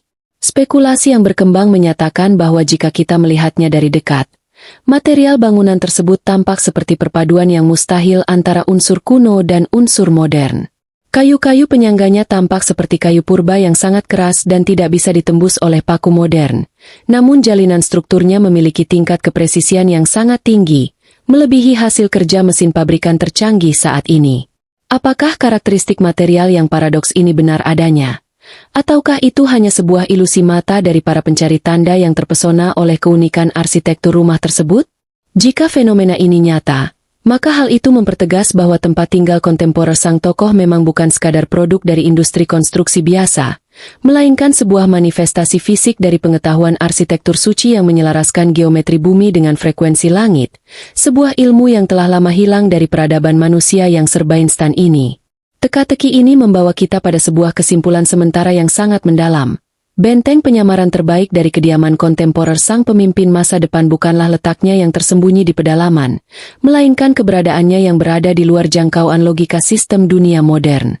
Rumah tersebut ada, namun sekaligus tidak ada dalam radar keserakahan manusia. Bagaimanakah tanggapan dan analisis Anda setelah merenungkan misteri administrasi, sejarah, dan material bangunan ini? Apakah Anda melihat tanda-tanda ini sebagai sebuah fenomena perlindungan kosmis yang masuk akal? Ataukah Anda menganggapnya sebagai sebuah cerita fiksi spekulatif yang terlalu jauh meninggalkan realitas hukum dunia kita? Di manakah sesungguhnya sosok yang sering disebut sebagai sang pemimpin tersembunyi itu menghabiskan hari-harinya pada era modern ini? Selama ratusan tahun, bait-bait ramalan kuno telah mengarahkan pandangan kita pada koordinat-koordinat yang samar. Namun, ketika zaman telah berubah menjadi serba digital, ketika gedung-gedung tinggi mencakar langit dan alam mulai kehilangan keseimbangannya, apakah mungkin tempat tinggal sang penentu takdir itu juga ikut bertransformasi? Banyak orang membayangkan bahwa sosok yang dinantikan ini berada di puncak gunung yang sunyi, di dalam gua yang gelap, atau di tengah hutan belantara yang tidak terjamah oleh kaki manusia modern. Pandangan konvensional selalu mengaitkan kesucian dan kekuatan spiritual dengan isolasi total dari peradaban. Namun, mari kita balik logika tersebut. Apakah benar pada masa kontemporer ini, sang penyelamat justru bersembunyi di tempat yang begitu jauh dari jeritan penderitaan rakyatnya? Ataukah sebaliknya, ia justru berada di tempat yang sangat dekat, bahkan mungkin kerap kita lewati tanpa pernah kita sadari? Sebuah spekulasi menarik muncul ke permukaan. Bagaimana jika tempat tinggal sosok misterius ini justru berada di kawasan yang menjadi pusat pusaran energi kehidupan modern, namun memiliki sebuah benteng pembatas yang tak kasat mata? Bayangkan sebuah lingkungan di mana kontradiksi terjadi begitu nyata. Di satu sisi, ada hiruk-pikuk kemajuan zaman, namun di sisi lain, ada sebuah sudut yang tetap mempertahankan keheningan yang magis. Apakah ini sebuah kebetulan? Ataukah sebuah desain agung yang sengaja diciptakan untuk menyamarkan keberadaannya dari pandangan mata yang penuh rasa penasaran? Pertanyaan demi pertanyaan mulai bermunculan ketika kita mencoba membedah karakteristik lingkungan tempat tinggalnya. Karakteristik pertama yang patut kita pertanyakan kebenarannya adalah keberadaan sebuah wilayah yang secara geografis berada di dataran yang landai, namun memiliki aliran air yang tidak pernah mengering bahkan di musim kemarau yang paling ekstrim sekalipun. Bukan sebuah sungai besar yang membahana, melainkan jaringan urat nadi air bawah tanah yang mengalir sunyi, menghidupi alam sekitarnya tanpa bersuara. Apakah wilayah seperti ini benar-benar ada di sekitar kita? Menjadi tempat di mana sang pemimpin kontemporer membasuh wajahnya setiap pagi? Beberapa pengamat spiritual kontemporer berargumen bahwa air adalah simbol dari ilmu pengetahuan dan kearifan yang mengalir tanpa henti. Jika tempat tinggalnya dikelilingi oleh sumber air tersembunyi, hal itu menandakan bahwa sang penghuni adalah sumber dari jawaban atas segala kekacauan zaman. Namun, Apakah tafsir ini terlalu berlebihan? Ataukah memang ada korelasi nyata antara kondisi hidrogeologis sebuah wilayah dengan energi spiritual yang dipancarkan oleh sang penuntun zaman? Mari kita amati lebih dalam mengenai arsitektur atau bentuk fisik dari tempat yang diduga menjadi kediamannya. Di era modern ini, rumah-rumah dibangun dengan beton tebal, pagar tinggi, dan sistem keamanan berlapis yang canggih. Apakah sosok yang kita bicarakan ini juga mengadopsi gaya hidup demikian? Ataukah ia justru memilih sebuah hunian yang tampak sangat biasa, cenderung tidak menarik perhatian, bahkan terkesan agak tertinggal jika dibandingkan dengan kemewahan di sekitarnya? Ada sebuah tanda tanya besar di sini. Jika ia adalah calon pemimpin besar, mengapa tempat tinggalnya harus menyamar menjadi sesuatu yang begitu sederhana? Sebuah pemikiran radikal menyatakan bahwa penyamaran terbaik adalah dengan menjadi sama seperti orang lain. Di tengah lingkungan yang penuh dengan persaingan materi, sebuah rumah yang tidak menonjolkan kekayaan fisik justru menjadi tirai pelindung yang paling efektif. Orang tidak akan pernah menyangka bahwa di balik dinding-dinding yang bersahaja itu, sedang dirumuskan sebuah visi besar untuk masa depan peradaban. Namun, apakah teori penyamaran ini benar adanya? Ataukah itu hanya sebuah pembelaan atas ketidakmampuan kita dalam menemukan koordinat aslinya? Tidak hanya sampai di situ, misteri lingkungan sekitar tempat tinggalnya juga sering dikaitkan dengan fenomena alam yang tidak biasa. Apakah Anda pernah mendengar cerita tentang sebuah area kecil yang seringkali luput dari bencana, ketika wilayah di sekelilingnya luluh lantak oleh amukan alam? Ketika banjir bandang melanda, atau ketika tanah bergetar hebat, ada satu titik yang tetap kokoh dan tenang seolah-olah ada payung pelindung tak terlihat yang menaunginya.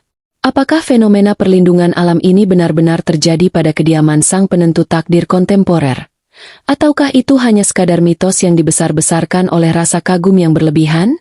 Setiap teka-teki yang kita buka pada tahap awal ini seakan-akan tidak memberikan jawaban mutlak, melainkan justru melahirkan puluhan pertanyaan baru yang semakin menggelitik nalar. Kita dipaksa untuk melepaskan seluruh dogma lama tentang sosok pemimpin yang harus selalu tampil megah sejak awal. Penjelajahan kita baru saja dimulai, dan tirai kabut yang menutupi kediaman kontemporer sang tokoh misterius ini masih sangat tebal. Apakah Anda mulai merasakan getaran misteri ini? Apakah tanda-tanda yang kita bahas tadi terasa familiar dengan suatu tempat yang pernah Anda dengar atau Anda kunjungi? Jangan terburu-buru mengambil kesimpulan, karena apa yang kita lihat di permukaan seringkali merupakan kebalikan dari kenyataan yang sesungguhnya. Kini saatnya kita mempertanyakan atmosfer, getaran, serta fenomena sosial yang terjadi di sekeliling tempat yang diduga menjadi pusat persembunyian kontemporer tersebut. Apakah tanda-tanda yang akan kita bahas ini merupakan sebuah kenyataan empiris? Ataukah hanya sekadar manifestasi dari harapan kolektif manusia yang merindukan perubahan? Mari kita lemparkan pandangan pada sebuah fenomena sosial yang sangat unik dan penuh tanda tanya. Di lingkungan tempat tinggal sang penuntun zaman ini, kabarnya sering terjadi sebuah keanehan dalam interaksi antar manusia. Apakah benar ada sebuah wilayah pemukiman di mana para tetangga dan masyarakat sekitarnya merasakan sebuah kedamaian yang tidak biasa? Namun di saat yang sama, mereka seolah-olah mengalami kebutaan kolektif. Mereka melihat sosoknya setiap hari, menyapanya saat berpapasan, bahkan mungkin pernah berbincang ringan tentang urusan cuaca. Namun entah mengapa, tidak ada satupun dari mereka yang mampu menyadari ada sesuatu yang besar di balik kesederhanaan sosok tersebut.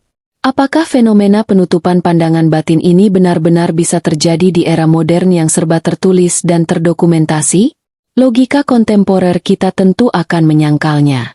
Di zaman di mana setiap orang memiliki kamera di genggaman tangan mereka, dan setiap gerak-gerik bisa dengan mudah diunggah ke dunia maya, bagaimana mungkin sebuah energi spiritual yang begitu besar dapat diredam sedemikian rupa sehingga tidak memicu kecurigaan lingkungan sekitar? Ini adalah sebuah teka-teki yang sangat menarik. Apakah ada semacam perisai frekuensi yang terpancar dari kediamannya, yang membuat pikiran orang-orang di sekitarnya tetap berada dalam gelombang yang biasa saja, menganggapnya tak lebih dari seorang warga biasa yang tidak memiliki keistimewaan apapun? Pertanyaan selanjutnya membawa kita pada pengamatan terhadap flora dan fauna di sekitar tempat yang diduga menjadi huniannya. Banyak kisah tutur yang menyatakan bahwa alam selalu memberikan respons yang berbeda terhadap keberadaan manusia yang memiliki keselarasan tinggi dengan energi semesta. Apakah benar di sekitar rumah kontemporer sosok ini, Tanaman-tanaman tumbuh dengan cara yang tidak biasa? Bayangkan sebuah halaman atau pekarangan kecil, di mana tumbuhan tetap tampak hijau royo-royo, berbunga, bahkan berbuah lebat. Meskipun sang pemilik jarang terlihat merawatnya secara intensif dengan pupuk kimia modern atau sistem penyiraman otomatis yang mahal. Apakah fenomena kesuburan alami ini benar adanya? Ataukah itu hanya sebuah kebetulan tanah yang subur akibat faktor geologi semata? Beberapa orang yang percaya pada hal mistis berpendapat bahwa tanaman memiliki kesadaran seluler yang mampu menangkap aura positif dari penghuni rumah. Jika aura sang penghuni dipenuhi dengan ketenangan dan ketulusan, maka alam di sekitarnya akan merespons dengan pertumbuhan yang harmonis. Namun, mari kita tetap bersikap kritis. Apakah di era modern ini kita masih bisa mempercayai korelasi antara kesuburan sebatang pohon dengan kesucian jiwa seorang manusia?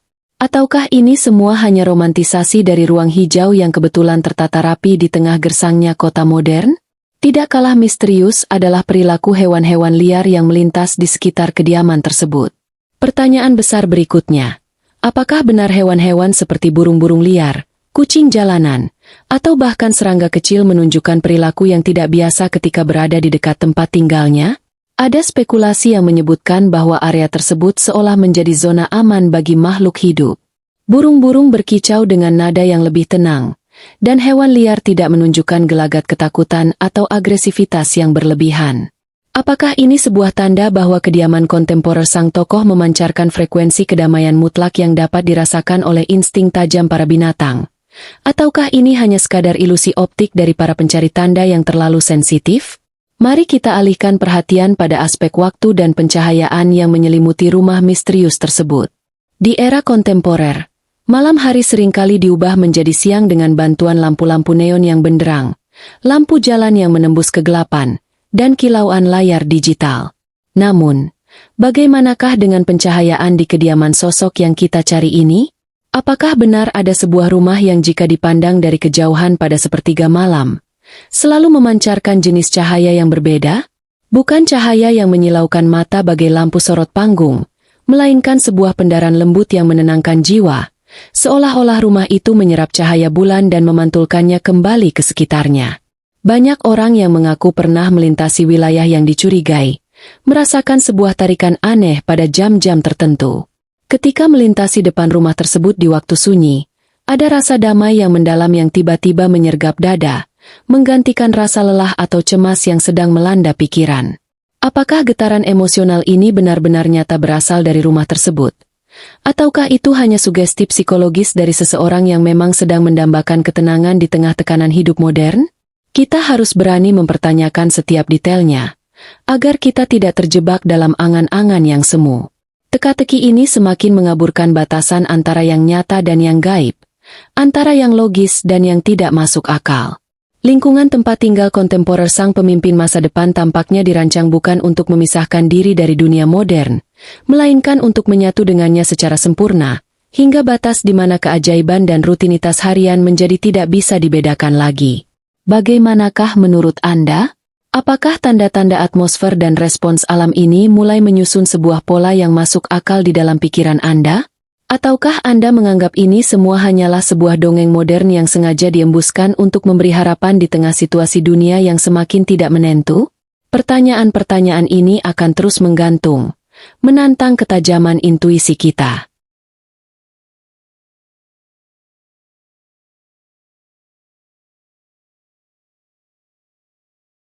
Di era modern ini, polusi suara adalah sesuatu yang hampir tidak mungkin dihindari. Suara deru mesin kendaraan, bisingnya aktivitas industri, hingga dentuman musik dari gawai manusia seolah telah merenggut hak alam untuk bersuara. Namun, apakah benar di sekitar kediaman sang penuntun zaman, hukum-hukum fisika tentang penyebaran suara seolah mengalami anomali yang luar biasa? Mari kita lemparkan sebuah pertanyaan yang sangat menggelitik. Apakah mungkin ada sebuah rumah, yang meskipun terletak tidak jauh dari jalan raya yang padat atau pemukiman yang bising, memiliki sebuah ruang lingkup udara di mana suara-suara bising tersebut mendadak melunak? Beberapa penjelajah spiritual kontemporer berspekulasi bahwa jika kita berdiri tepat di depan pagar atau batas pekarangan rumah tersebut, suara klakson yang memekakan telinga atau deruk knalpot kendaraan bermotor seolah-olah terdengar sangat jauh, seakan teredam oleh sebuah lapisan atmosfer yang tebal dan tak kasat mata. Apakah fenomena peredaman suara ini benar-benar ada? Ataukah itu hanya sebuah persepsi psikologis belu semata? Secara ilmiah, fenomena seperti ini tentu sangat sulit untuk dijelaskan tanpa adanya perangkat peredam suara mekanis yang canggih dan mahal. Namun, apakah sosok yang sedang kita bahas ini menggunakan teknologi buatan manusia untuk menciptakan ketenangan tersebut? Ataukah ketenangan itu bersumber dari kekuatan internal? Sebuah manifestasi dari ketenangan jiwa sang penghuni yang begitu masif sehingga mampu memengaruhi vibrasi molekul udara di sekitarnya? Ada sebuah tanda tanya besar di sini. Jika fenomena ini benar, maka tempat tinggal kontemporer tersebut bukan sekadar sebuah bangunan fisik, melainkan sebuah medan energi yang aktif memfilter segala bentuk kekacauan dari dunia luar. Mari kita amati lebih jauh tentang jenis suara yang justru terdengar di sekitar kediaman misterius itu pada waktu-waktu tertentu.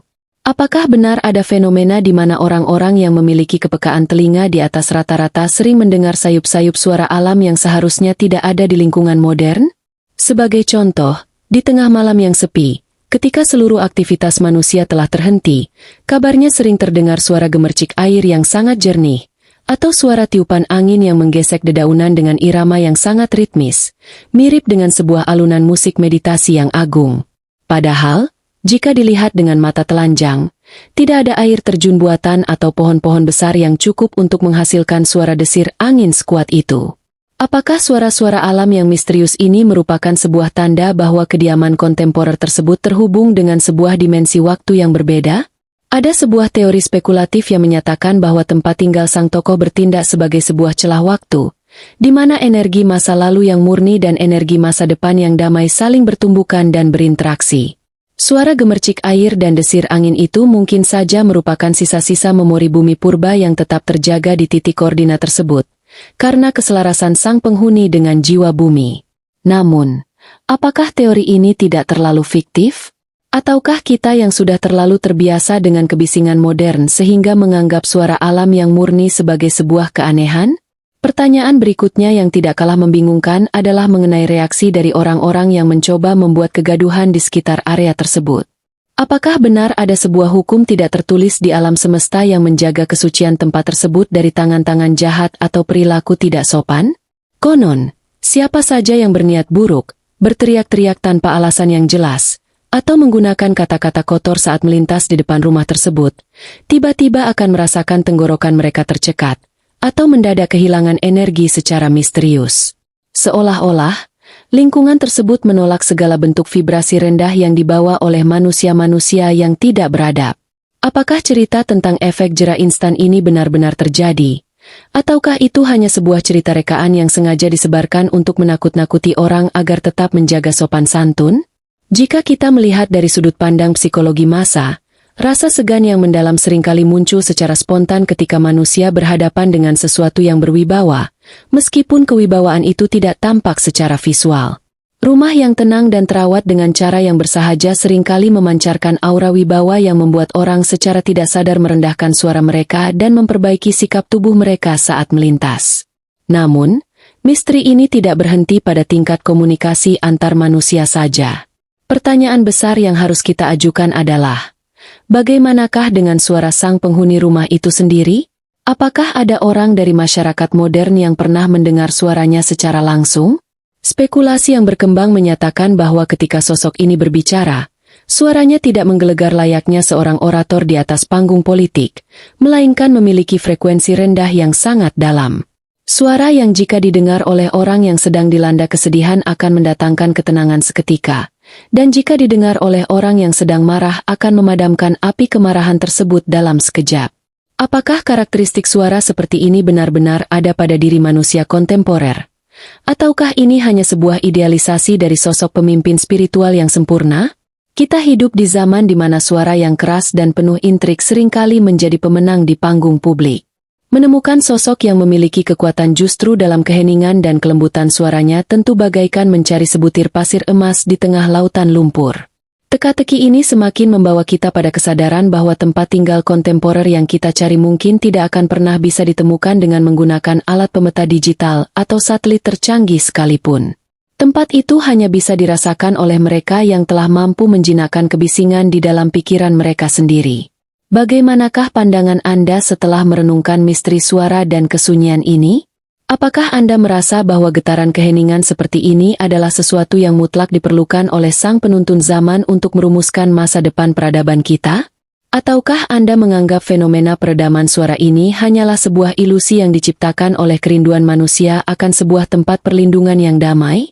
Simpan jawaban Anda, karena kabut misteri ini masih menyimpan banyak rahasia.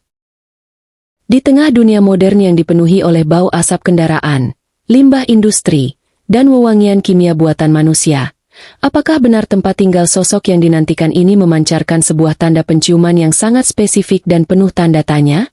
Mari kita lemparkan sebuah pertanyaan yang menantang logika sehat kita. Apakah mungkin ada sebuah rumah di era modern ini yang lingkungannya selalu menyebarkan aroma harum alami secara konsisten, tanpa adanya penggunaan pengharum ruangan elektrik, dupa yang dibakar, atau tanaman bunga yang sedang mekar secara masif di pekarangannya?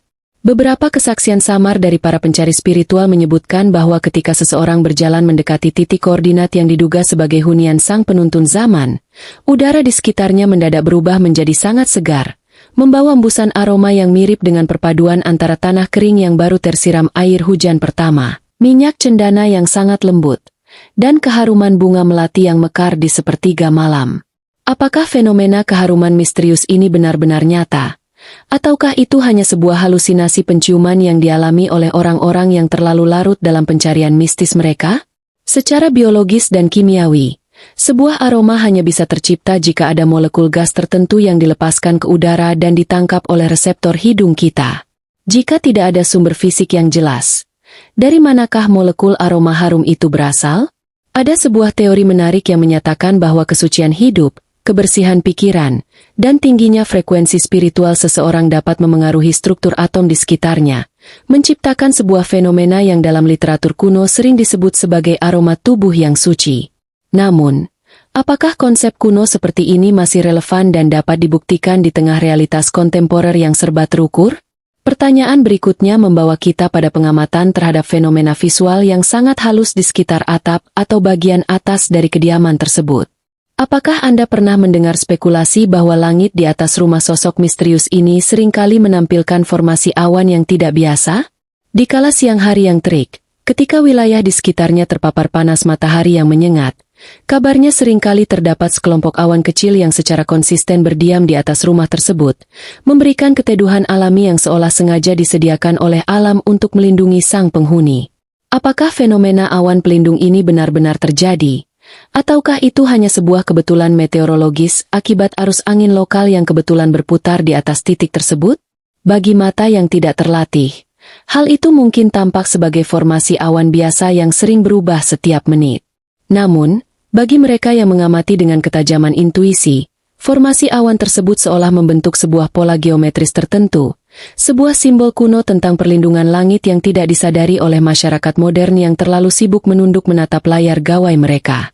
Mari kita pertanyakan pula tentang fenomena pembiasan cahaya matahari atau bulan di sekitar dinding rumah tersebut. Konon, pada waktu-waktu transisi yang sakral, seperti saat matahari terbit atau terbenam, cahaya yang menerpa rumah tersebut tidak memantul seperti pada bangunan beton umumnya. Cahaya itu seolah diserap secara perlahan, menciptakan sebuah efek visual di mana rumah tersebut tampak memiliki gradasi warna yang lebih hangat dan lebih dalam daripada rumah-rumah di sebelah kanan dan kirinya. Apakah ini sebuah bukti nyata adanya manipulasi energi visual oleh sang pemilik rumah? Ataukah itu hanya sekadar efek dari pemilihan cat dinding dengan kualitas tertentu yang kebetulan memiliki daya serap cahaya yang baik? Teka-teki mengenai aroma dan tanda visual ini semakin mengaburkan batasan antara kenyataan fisik dan manifestasi spiritual. Rumah kontemporer sang tokoh tampaknya sengaja didesain untuk menjadi sebuah entitas yang hidup, sebuah tempat di mana materi dan energi tidak lagi terpisah, melainkan saling mendukung untuk menciptakan sebuah ekosistem yang sepenuhnya selaras dengan hukum alam yang paling murni. Bagaimanakah tanggapan Anda setelah merenungkan misteri aroma dan tanda visual yang samar ini? Apakah Anda menganggap tanda-tanda ini terlalu mengada-ada untuk ukuran sebuah dunia yang digerakkan oleh sains dan teknologi? Ataukah Anda mulai menyadari bahwa sains modern kita mungkin belum cukup matang untuk menjelaskan seluruh keajaiban yang tersembunyi di balik kesederhanaan alam semesta? Rangkaian pertanyaan ini tidak akan berhenti di sini, karena tirai misteri masih memiliki banyak lapisan yang belum terbuka. Jika pada bagian-bagian sebelumnya kita lebih banyak membedah elemen-elemen alami seperti air, tanaman, suara, dan aroma, kini saatnya kita menghadapkan misteri ini dengan realitas paling autentik dari abad modern, yaitu teknologi digital, gelombang elektromagnetik, dan aliran arus listrik. Di era kontemporer, hampir tidak ada sejengkal tanah pun yang luput dari kepungan sinyal komunikasi dan jaringan daya. Namun, apakah benar di sekitar kediaman kontemporer sang tokoh misterius, hukum-hukum telekomunikasi dan elektronika modern seolah mengalami interupsi yang sangat aneh? Mari kita lemparkan sebuah pertanyaan yang sangat relevan dengan kehidupan kita sehari-hari. Apakah mungkin ada sebuah rumah yang terletak di tengah area urban yang padat dengan menara pemancar sinyal? Namun ketika seseorang melintasi batas halamannya, perangkat gawai pintar mereka mendadak mengalami fenomena ketidakstabilan data yang tidak rasional? Banyak spekulasi dari para pengamat fenomena kontemporer yang menyebutkan bahwa di sekitar kediaman sosok yang kita bicarakan ini, sinyal digital seringkali naik dan turun secara drastis tanpa penyebab teknis yang jelas.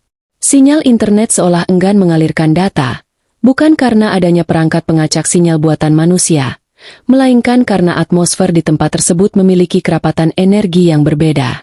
Apakah fenomena gangguan digital ini benar-benar ada? Ataukah itu hanya sebuah kebetulan teknis akibat adanya gangguan jaringan dari penyedia layanan telekomunikasi yang seringkali terjadi di berbagai tempat?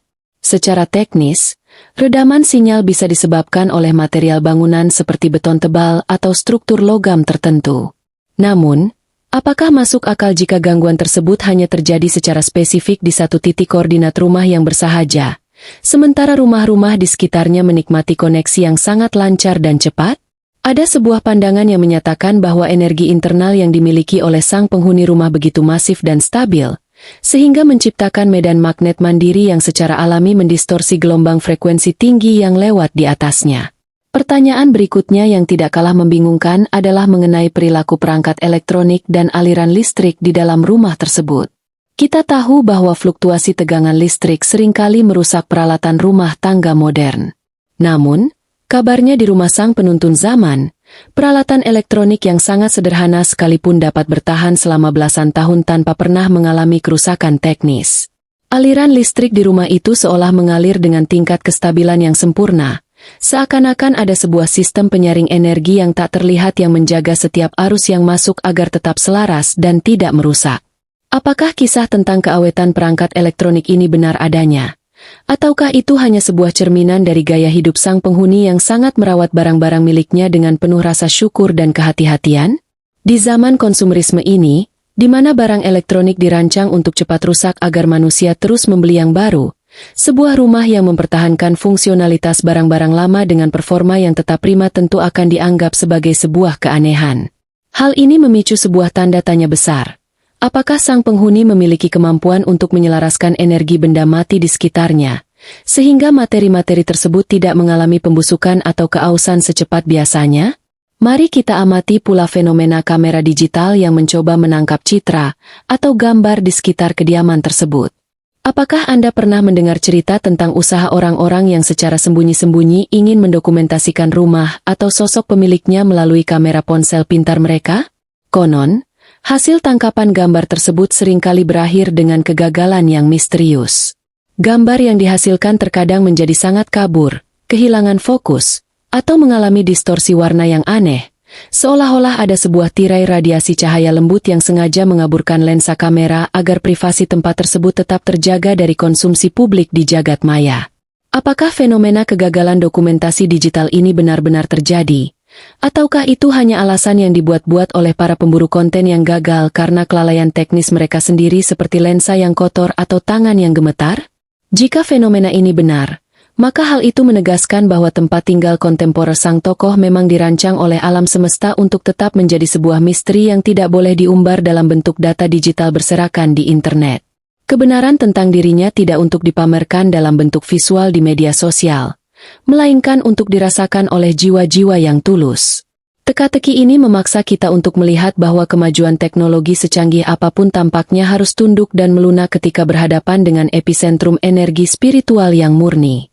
Rumah tersebut seolah menjadi sebuah titik netral di mana modernitas dan spiritualitas kuno tidak saling menghancurkan, melainkan saling membatasi diri demi menjaga sebuah rahasia besar. Bagaimanakah analisis Anda setelah merenungkan interaksi antara tempat tinggal misterius ini dengan teknologi modern? Apakah Anda menganggap fenomena gangguan sinyal dan distorsi kamera ini sebagai sesuatu yang masuk akal dalam dinamika energi semesta? Ataukah Anda melihatnya sebagai sebuah fiksi ilmiah yang terlalu didramatisasi? Setelah kita membedah bagaimana elemen alam dan teknologi modern merespons keberadaannya, kini kita dihadapkan pada misteri yang tidak kalah mencengangkan, yaitu fenomena cuaca mikro dan anomali suhu udara yang terjadi secara spesifik di sekitar hunian tersebut. Di era kontemporer, perubahan iklim global seringkali membuat cuaca menjadi tidak menentu dan suhu udara menjadi sangat ekstrim. Namun, apakah benar di sekitar koordinat tempat tinggal sang penuntun zaman, terdapat sebuah sistem pengondisian udara alami yang bekerja di luar nalar manusia? Mari kita ajukan sebuah pertanyaan yang sangat menggelitik rasa ingin tahu kita. Apakah mungkin ada sebuah rumah yang ketika cuaca di luar sana sedang terasa sangat terik, panas menyengat hingga membakar kulit, namun begitu seseorang melangkah masuk ke area pekarangannya, udara mendadak berubah menjadi sejuk seolah-olah dipayungi oleh pepohonan rindang, meskipun di tempat itu tidak ada fasilitas pendingin ruangan yang mewah? Banyak spekulasi yang berkembang di kalangan para pencari spiritual kontemporer mengenai fenomena penyejukan udara secara instan ini. Mereka merasakan adanya sebuah perbedaan suhu yang sangat mencolok, seakan-akan batas pagar rumah tersebut adalah pembatas antara dua zona iklim yang berbeda. Apakah fenomena anomali suhu ini benar-benar nyata? Ataukah itu hanya sebuah ilusi termal yang dirasakan oleh tubuh manusia, akibat perpindahan posisi dari ruang terbuka yang terpapar matahari langsung menuju ruang yang agak terlindung? Secara hukum termodinamika fisika, perbedaan suhu hanya bisa terjadi karena adanya sirkulasi udara yang baik, bayangan benda, atau material bangunan yang mampu meredam panas dengan optimal. Namun, jika rumah tersebut dibangun dengan material yang sama dengan rumah tetangganya, tanpa arsitektur khusus yang rumit, dari manakah datangnya kesejukan yang menenangkan jiwa tersebut? Ada yang berpendapat bahwa ketenangan batin sang penghuni rumah mampu meredam agitasi molekul panas di sekitarnya, menciptakan sebuah mikrokosmos yang selalu berada dalam kondisi seimbang dan nyaman. Pertanyaan berikutnya membawa kita pada fenomena yang terjadi saat musim penghujan tiba. Dikala wilayah pemukiman di sekitarnya seringkali dilanda banjir akibat curah hujan yang tinggi dan sistem drainase kota yang buruk, bagaimanakah kondisi di sekitar kediaman sosok misterius ini? Apakah benar ada sebuah cerita yang menyebutkan bahwa air hujan seolah-olah mengalir menjauh, atau meresap ke dalam tanah dengan kecepatan yang tidak biasa di sekitar rumah tersebut? Konon, pekarangan rumahnya tetap kering dan tidak pernah tergenang air sedikit pun, seolah-olah tanah di bawah hunian tersebut memiliki daya serap yang tak terbatas, atau ada sebuah perlindungan tak kasat mata yang mengalihkan aliran air agar tidak mengganggu kedamaian sang penghuni. Apakah fenomena bebas banjir yang sangat spesifik ini benar adanya? Ataukah itu hanya sebuah kebetulan topografis di mana rumah tersebut kebetulan dibangun di atas tanah yang posisinya sedikit lebih tinggi daripada area sekitarnya? Kita tahu bahwa di tengah kawasan urban, perbedaan tinggi tanah beberapa sentimeter saja bisa sangat menentukan aliran air. Namun, bagi mereka yang percaya pada keselarasan makrokosmos dan mikrokosmos, fenomena ini dipandang sebagai bukti nyata bahwa bumi sendiri enggan mengotori atau merusak tempat tinggal manusia yang selalu menjaganya dengan ketulusan hati. Ini adalah sebuah tanda tanya besar yang menantang nalar kritis kita untuk memisahkan antara faktor alam murni dan intervensi energi spiritual. Mari kita amati pula fenomena tiupan angin di sekitar rumah tersebut pada waktu-waktu tertentu. Apakah Anda pernah mendengar spekulasi bahwa embusan angin di sekitar kediamannya seolah memiliki kecerdasan tersendiri? Ketika udara di seluruh kota terasa mati, pengap, dan tidak bergerak, di sekitar rumah ini kabarnya seringkali berembus sepoi angin yang membawa kesegaran, datang dari arah yang tidak terduga, lalu menghilang begitu saja setelah memberikan rasa nyaman. Sebaliknya, ketika angin ribut atau badai sedang melanda wilayah tersebut, tiupan angin kencang itu seolah merunduk dan melemah ketika melewati atap hunian misterius ini, sehingga tidak menyebabkan kerusakan pada struktur bangunan yang bersahaja itu. Apakah fenomena angin yang adaptif ini benar-benar terjadi? Ataukah itu hanya sebuah dramatisasi dari para pencari tanda yang terlalu puitis dalam menggambarkan sebuah peristiwa cuaca biasa? Jika kita merenungkannya secara mendalam, konsep tentang alam yang tunduk dan bersahabat dengan seorang manusia suci adalah tema yang sangat tua dalam berbagai tradisi kuno. Di era kontemporer ini, ketika manusia modern cenderung mengeksploitasi dan melawan alam, gagasan tentang adanya seorang sosok yang justru berkolaborasi secara harmonis dengan elemen-elemen cuaca tentu terdengar seperti sebuah oase di tengah padang pasir. Teka-teki ini semakin mempertegas bahwa kediaman kontemporer yang kita bahas bukan sekadar sebuah tempat berteduh dari hujan dan panas, melainkan sebuah ruang di mana hukum alam bermanifestasi dalam bentuknya yang paling anggun dan penuh perlindungan. Rumah itu menjadi bukti bahwa jika manusia mampu berdamai dengan dirinya sendiri, maka seluruh elemen alam di sekitarnya juga akan ikut berdamai dan menjaganya. Bagaimanakah pandangan Anda setelah membedah misteri cuaca mikro dan anomali suhu ini? Apakah Anda melihat tanda-tanda ini sebagai sesuatu yang mungkin terjadi di dunia nyata melalui mekanisme alam yang belum kita pahami sepenuhnya? Ataukah Anda menganggapnya sebagai sekadar mitos kontemporer yang lahir dari kerinduan manusia akan perlindungan alam? Rangkaian pertanyaan ini masih akan terus berlanjut. Setelah menjelajahi anomali elemen alami, teknologi, hingga cuaca mikro, kini saatnya kita mengarahkan perhatian pada sebuah sistem penyaringan sosial dan proteksi tak kasat mata yang bekerja di sekitar hunian tersebut. Di era modern, konsep keamanan selalu diidentikan dengan pagar berduri, kamera pengawas yang terhubung ke internet, hingga penjaga berseragam yang memeriksa setiap kartu identitas. Namun, apakah benar di kediaman sang penuntun zaman kontemporer, sistem seleksi terhadap siapa saja yang boleh mendekat justru dikendalikan oleh sebuah mekanisme psikologis dan spiritual yang sangat halus? Mari kita lemparkan sebuah pertanyaan yang penuh misteri. Apakah mungkin ada sebuah rumah yang secara fisik sangat terbuka, terletak di pinggir jalan yang sering dilewati orang, namun entah mengapa, hampir tidak ada orang asing yang memiliki keberanian atau alasan untuk mengetuk pintunya?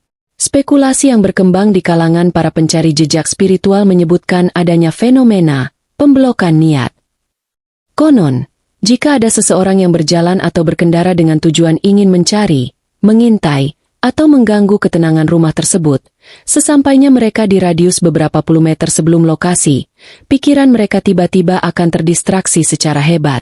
Mereka mendadak teringat urusan lain yang sangat mendesak, atau tiba-tiba kehilangan arah dan lupa pada tujuan awal mereka, sehingga akhirnya berbelok menjauh. Apakah fenomena pemblokan niat dan manipulasi fokus pikiran ini benar-benar bisa terjadi? Ataukah itu hanya sebuah kebetulan psikologis dari manusia modern yang memang mudah kehilangan konsentrasi akibat kelelahan? Secara sains, gelombang otak manusia sangat rentan terhadap pengaruh eksternal seperti stres atau kurang tidur. Namun, jika fenomena ini terjadi secara berulang dan hanya dialami oleh orang-orang yang memiliki tendensi negatif terhadap rumah tersebut, tentu hal ini melahirkan sebuah tanda tanya besar. Apakah kediaman kontemporer sosok misterius ini memancarkan sejenis frekuensi psikis yang mampu bertindak sebagai dinding pertahanan otomatis, yang secara halus memanipulasi kesadaran orang asing agar menjauh demi menjaga kerahasiaan tempat tersebut? Pertanyaan berikutnya yang tidak kalah membingungkan adalah mengenai karakteristik tamu yang justru berhasil masuk dan diterima di rumah tersebut. Kabarnya, mereka yang bisa melangkah melintasi pintu rumahnya bukanlah orang-orang besar yang memiliki kedudukan tinggi, kekayaan melimpah, atau popularitas di media sosial. Sebaliknya, mereka seringkali adalah manusia-manusia yang sedang berada di titik terendah dalam hidup mereka, orang-orang yang sedang patah hati, kehilangan arah, atau mereka yang tulus ingin belajar tanpa membawa ego kesombongan. Mereka bisa sampai ke rumah tersebut seolah-olah dituntun oleh sebuah rantai kebetulan yang sangat rapi, tanpa pernah merencanakan arah perjalanan mereka sebelumnya. Apakah pola seleksi tamu yang berdasarkan ketulusan hati ini benar adanya? Ataukah itu hanya sebuah romantisasi dari narasi keadilan sosial yang kita dambakan? Di dunia modern yang serba pragmatis, interaksi manusia biasanya dibangun di atas asas saling menguntungkan secara materi atau status. Menemukan sebuah tempat tinggal yang pintunya tertutup rapat bagi kesombongan namun terbuka lebar bagi ketulusan tentu menjadi sebuah anomali yang sangat kontras. Hal ini memicu pertanyaan kritis. bagaimanakah sang penghuni rumah melakukan penyaringan tersebut jika ia tidak menggunakan basis data digital atau agen rahasia? Ataukah jiwanya sendiri yang bertindak sebagai radar, yang hanya merespons ketukan pintu dari jiwa-jiwa yang frekuensinya sudah selaras dengan kedamaian? Mari kita amati pula fenomena interaksi antara rumah tersebut dengan makhluk-makhluk yang sering dianggap sebagai pembawa kabar atau utusan alam. Apakah Anda pernah mendengar cerita bahwa pada momen-momen krusial, rumah tersebut seringkali didatangi oleh orang-orang asing yang berpenampilan sangat bersahaja, bahkan cenderung mirip pengembara masa lalu, yang datang hanya untuk memberikan sebuah barang sederhana atau mengucapkan beberapa patah kata yang penuh teka-teki, lalu pergi dan menghilang di belokan jalan tanpa bisa dilacak lagi? Beberapa pengamat berspekulasi bahwa mereka adalah sesama penjaga bumi yang sedang melakukan koordinasi sunyi dengan sang tokoh utama. Apakah fenomena kedatangan tamu misterius ala kisah klasik ini benar-benar terjadi di abad modern yang serba tercatat ini? Ataukah itu hanya sekadar cerita rekaan yang diadopsi dari dongeng-dongeng kuno untuk memperkuat kesan mistis? Di zaman sekarang, di mana setiap sudut jalan kota seringkali diawasi oleh kamera pemantau lalu lintas, rasanya sangat sulit bagi seseorang untuk menghilang begitu saja tanpa meninggalkan jejak digital. Namun, jika ruang di sekitar kediaman tersebut memang memiliki anomali ruang dan waktu seperti yang kita bahas pada tahap-tahap sebelumnya, maka hilangnya jejak visual seorang manusia bukanlah hal yang mustahil untuk terjadi. Teka-teki ini semakin memperjelas bahwa sistem keamanan terbaik di dunia kontemporer bukanlah teknologi yang mahal, melainkan kesunyian dan ketidakmenonjolan yang dilindungi oleh hukum-hukum kesadaran universal. Rumah tersebut tetap aman bukan karena ia menjauh dari manusia, melainkan karena ia menyembunyikan dirinya di dalam penglihatan semua orang, menjadi sebuah teka-teki yang hanya bisa dipecahkan oleh kunci ketulusan. Bagaimanakah analisis Anda setelah merenungkan misteri proteksi psikis dan seleksi tamu ini? Apakah Anda merasa bahwa konsep benteng pertahanan berbasis frekuensi pikiran ini adalah sesuatu yang masuk akal dalam studi energi manusia? Ataukah Anda menganggapnya sebagai sebuah fantasi yang terlalu dilebih-lebihkan untuk menutupi ketidakmampuan kita dalam menemukan keberadaan aslinya? Di era modern ini, kelangsungan hidup sebuah rumah tangga sangat bergantung pada keterlibatan aktif dalam sistem ekonomi global. Manusia harus bekerja, mengumpulkan mata uang, membayar tagihan bulanan, dan berbelanja kebutuhan pokok di pasar atau pusat perbelanjaan. Namun, apakah benar di dalam rumah sang penuntun zaman, terdapat sebuah pola bertahan hidup yang sepenuhnya mandiri dan seolah memutus rantai ketergantungan pada ambisi materialistik dunia luar? Mari kita ajukan sebuah pertanyaan yang sangat mendasar namun krusial. Bagaimanakah cara sosok misterius ini memenuhi kebutuhan pangan dan kebutuhan harian di dalam rumahnya tanpa pernah terlihat mengejar karir, jabatan, atau keuntungan finansial layaknya manusia modern lainnya? Banyak spekulasi dari para pengamat sosial spiritual yang menyebutkan adanya fenomena kecukupan yang sunyi. Kabarnya, meskipun dapur di rumah tersebut sangat bersahaja dan jarang terlihat dipenuhi oleh barang-barang belanjaan mewah, pasokan kebutuhan pokok di tempat itu seolah tidak pernah benar-benar habis. Selalu ada saja bahan makanan yang tersedia untuk diolah, bahkan ketika rumah tersebut kedatangan tamu-tamu asing yang membutuhkan jamuan. Apakah fenomena kecukupan logistik yang misterius ini benar-benar terjadi? Ataukah itu hanya sebuah cerminan dari gaya hidup sang penghuni yang menerapkan konsep minimalisme ekstrim? Secara logis, di zaman di mana segala sesuatu diukur dengan nominal mata uang, hidup tanpa pekerjaan tetap yang menghasilkan pendapatan besar akan membawa seseorang pada kesulitan ekonomi. Namun, jika kita melihat dari sudut pandang kearifan kuno, ada sebuah konsep di mana alam akan mencukupi kebutuhan harian manusia yang telah menyerahkan seluruh hidupnya untuk melayani kepentingan orang banyak. Apakah mungkin konsep kecukupan alami ini benar-benar mewujud secara nyata di dalam rumah kontemporer tersebut? Menjadi sebuah bukti bahwa sistem ekonomi bumi memiliki cara tersendiri untuk menghidupi jiwa-jiwa yang tulus? Pertanyaan berikutnya membawa kita pada pengamatan mengenai pemanfaatan energi dan limbah di rumah tersebut. Di tengah kampanye global mengenai kelestarian lingkungan dan pengurangan jejak karbon yang seringkali berakhir sebagai wacana di atas kertas, bagaimanakah rumah bersahaja ini mengelola ekosistem kecilnya? Konon, rumah ini adalah perwujudan nyata dari konsep keberlanjutan yang sempurna. Hampir tidak ada sampah atau limbah domestik yang terbuang sia-sia dari dalam rumah tersebut ke lingkungan sekitar. Segala sesuatu yang berasal dari alam dikembalikan ke alam dengan cara yang sangat terhormat, menciptakan sebuah siklus energi yang bersih dan tanpa noda. Apakah akurasi pengelolaan lingkungan mandiri ini benar-benar nyata? Ataukah itu hanya sebuah asumsi idealis karena kita melihat pekarangan rumahnya yang selalu tampak bersih dan rapi dari luar? Jika fenomena ini benar, maka tempat tinggal kontemporer sang tokoh bukan sekadar sebuah rumah, melainkan sebuah laboratorium hidup yang mengajarkan manusia bagaimana seharusnya berinteraksi dengan bumi. Di saat masyarakat modern memproduksi bertonton limbah plastik dan polusi setiap harinya, rumah ini justru menjadi sebuah titik yang menyerap kekotoran dan memancarkan kembali kesucian. Sebuah tanda tanya besar kembali muncul. Apakah kemampuan mengelola ekosistem kecil ini lahir dari pengetahuan ekologi modern? Ataukah dari sebuah kesadaran spiritual yang mendalam bahwa setiap materi di sekitar kita memiliki jiwa yang harus dihormati? Mari kita amati pula aktivitas harian yang tampak dari luar rumah tersebut pada jam-jam kerja konvensional. Dikala orang-orang sibuk berangkat ke kantor di pagi hari dan pulang dalam keadaan lelah di sore hari, bagaimanakah ritme waktu berjalan di dalam hunian misterius ini? Spekulasi yang berkembang menyatakan bahwa waktu di dalam rumah tersebut seolah berjalan dengan kecepatan yang berbeda.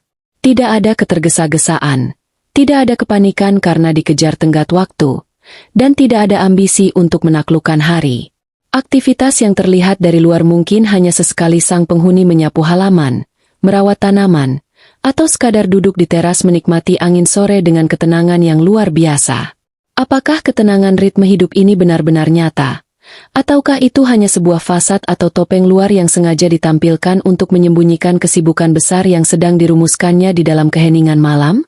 Banyak yang percaya bahwa ketika dunia luar sedang tertidur lelap, di balik jendela rumah yang meredup itulah sang tokoh melakukan tugas spiritualnya yang sesungguhnya, memetakan masa depan, merajut kembali benang-benang sejarah yang kusut, dan mengirimkan energi kedamaian ke seluruh penjuru negeri untuk meredam gejolak sosial yang sedang membara. Teka-teki ini semakin mempertegas bahwa rumah kontemporer yang kita bahas adalah sebuah antitesis dari gaya hidup modern yang serba terburu-buru dan serba tergantung pada materi.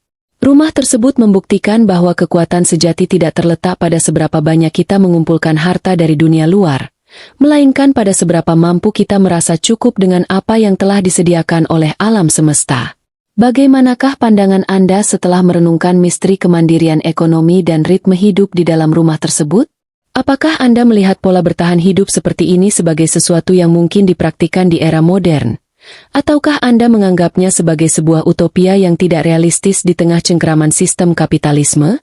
Setelah kita membedah berbagai dimensi mulai dari anomali elemen, interaksi teknologi, hingga kemandirian ekosistem di dalam rumah tersebut, kini saatnya kita menghadapkan nalar kita pada sebuah misteri yang sangat sensitif dalam tatanan masyarakat modern, yaitu masalah legalitas, administrasi, dan sejarah formal dari bangunan tersebut. Di era kontemporer ini, setiap jengkal tanah dan setiap bangunan selalu terikat dengan catatan sipil, sertifikat kepemilikan, nomor registrasi bangunan, hingga peta digital yang dapat diakses oleh siapa saja. Namun, apakah benar kediaman kontemporer sang tokoh misterius ini memiliki sebuah benteng perlindungan yang membuat jejak formalnya seolah-olah menguap dari sistem administrasi duniawi? Mari kita lemparkan sebuah pertanyaan yang sangat berani dan menantang logika hukum kita. Apakah mungkin ada sebuah rumah yang secara fisik nyata berdiri di sebuah pemukiman, dihuni oleh seseorang selama bertahun-tahun, namun ketika seseorang mencoba mencari data kepemilikan atau sejarah pembangunannya di arsip formal maupun peta satelit digital, rumah tersebut seolah-olah tidak pernah terdaftar atau tertutup oleh kabut data yang aneh? Beberapa spekulasi dari para penjelajah informasi kontemporer menyebutkan bahwa koordinat rumah ini seringkali mengalami pergeseran visual atau kesalahan sistem saat dipindai oleh satelit pemetaan komersial. Seolah-olah, algoritma kecerdasan buatan dan teknologi pemindai jarak jauh tidak mampu menerjemahkan material bangunan tersebut menjadi data biner yang pasti. Apakah fenomena kekosongan data administrasi ini benar-benar terjadi? Ataukah itu hanya sebuah mitos yang lahir akibat adanya sistem birokrasi yang tumpang tindih dan kesalahan teknis pada server pemetaan digital yang umum terjadi di negara berkembang? Secara hukum dan administrasi negara, sebuah bangunan tanpa izin atau tanpa catatan tentu akan segera memicu tindakan penertiban dari aparat berwenang. Namun, mengapa rumah yang bersahaja ini tetap berdiri kokoh tanpa pernah terusik oleh urusan hukum, sengketa tanah, Atau penggusuran yang marak terjadi di era modern? Ada sebuah pandangan spiritual yang menyatakan bahwa tanah tempat kediaman sang penuntun zaman adalah tanah yang telah dipingit atau dikunci oleh hukum semesta, sehingga mata para penguasa materi dan aparat birokrasi secara alami akan teralihkan ke objek lain setiap kali mereka mencoba memeriksa wilayah tersebut. Pertanyaan berikutnya yang tidak kalah membingungkan membawa kita pada asal-usul fisik dari bangunan itu sendiri. Jika kita bertanya kepada warga sekitar mengenai kapan tepatnya rumah itu didirikan dan siapa yang membangunnya, kabarnya kita hanya akan mendapatkan jawaban yang sangat simpang siur dan penuh tanda tanya. Orang-orang tua di lingkungan tersebut mungkin akan mengatakan bahwa rumah itu sudah ada sejak mereka masih kecil dan bentuknya tidak pernah berubah sedikit pun. Sementara bagi generasi muda, mereka merasa rumah itu baru saja dibangun beberapa tahun yang lalu karena dinding dan kayunya selalu tampak bersih seolah terbebas dari proses pelapukan waktu. Apakah anomali persepsi waktu mengenai umur bangunan ini benar-benar nyata? Ataukah itu hanya akibat dari sifat cuek masyarakat modern yang tidak pernah lagi memedulikan sejarah lingkungan sekitar mereka? Kita hidup di zaman di mana manusia seringkali terlalu sibuk dengan urusan pribadi mereka masing-masing, sehingga ingatan kolektif tentang sebuah rumah tua bisa dengan mudah terdistorsi. Namun, jika perbedaan persepsi ini terjadi secara konsisten pada setiap orang yang ditanya, tentu hal ini melahirkan sebuah teka-teki besar. Apakah bangunan tersebut memiliki kemampuan adaptasi visual, menampilkan wujud yang berbeda sesuai dengan tingkat kesadaran dan niat dari orang yang memandangnya? Mari kita amati pula material fisik yang menyusun bangunan misterius ini. Di era kontemporer, rumah dibangun dengan semen instan, baja ringan, dan kaca reflektif buatan pabrik. Bagaimanakah dengan rumah sosok yang kita cari ini? Spekulasi yang berkembang menyatakan bahwa jika kita melihatnya dari dekat, material bangunan tersebut tampak seperti perpaduan yang mustahil antara unsur kuno dan unsur modern. Kayu-kayu penyangganya tampak seperti kayu purba yang sangat keras dan tidak bisa ditembus oleh paku modern.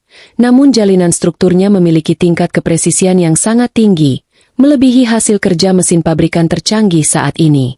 Apakah karakteristik material yang paradoks ini benar adanya? Ataukah itu hanya sebuah ilusi mata dari para pencari tanda yang terpesona oleh keunikan arsitektur rumah tersebut? Jika fenomena ini nyata, maka hal itu mempertegas bahwa tempat tinggal kontemporer sang tokoh memang bukan sekadar produk dari industri konstruksi biasa, melainkan sebuah manifestasi fisik dari pengetahuan arsitektur suci yang menyelaraskan geometri bumi dengan frekuensi langit, sebuah ilmu yang telah lama hilang dari peradaban manusia yang serba instan ini. Teka-teki ini membawa kita pada sebuah kesimpulan sementara yang sangat mendalam. Benteng penyamaran terbaik dari kediaman kontemporer sang pemimpin masa depan bukanlah letaknya yang tersembunyi di pedalaman, melainkan keberadaannya yang berada di luar jangkauan logika sistem dunia modern. Rumah tersebut ada, namun sekaligus tidak ada dalam radar keserakahan manusia. Bagaimanakah tanggapan dan analisis Anda setelah merenungkan misteri administrasi, sejarah, dan material bangunan ini? Apakah Anda melihat tanda-tanda ini sebagai sebuah fenomena perlindungan kosmis yang masuk akal? Ataukah Anda menganggapnya sebagai sebuah cerita fiksi spekulatif yang terlalu jauh meninggalkan realitas hukum dunia kita? Kini, semua teka-teki tersebut mengkristal menjadi satu pertanyaan maha besar yang harus kita hadapkan langsung ke lubuk hati kita masing-masing. Jika seluruh karakteristik tempat tinggal kontemporer ini benar-benar nyata, apakah kita sesungguhnya sudah siap untuk menerima konsekuensi dari keberadaannya di tengah-tengah kita? Mari kita lemparkan sebuah pertanyaan pamungkas yang paling menggetarkan jiwa. Bagaimana jika tempat tinggal sang penuntun zaman itu ternyata sama sekali tidak berada di tempat yang mewah, tidak pula terisolasi di puncak gunung yang diselimuti mitos, melainkan berada di sebuah gang sempit di tengah padatnya pemukiman suburban?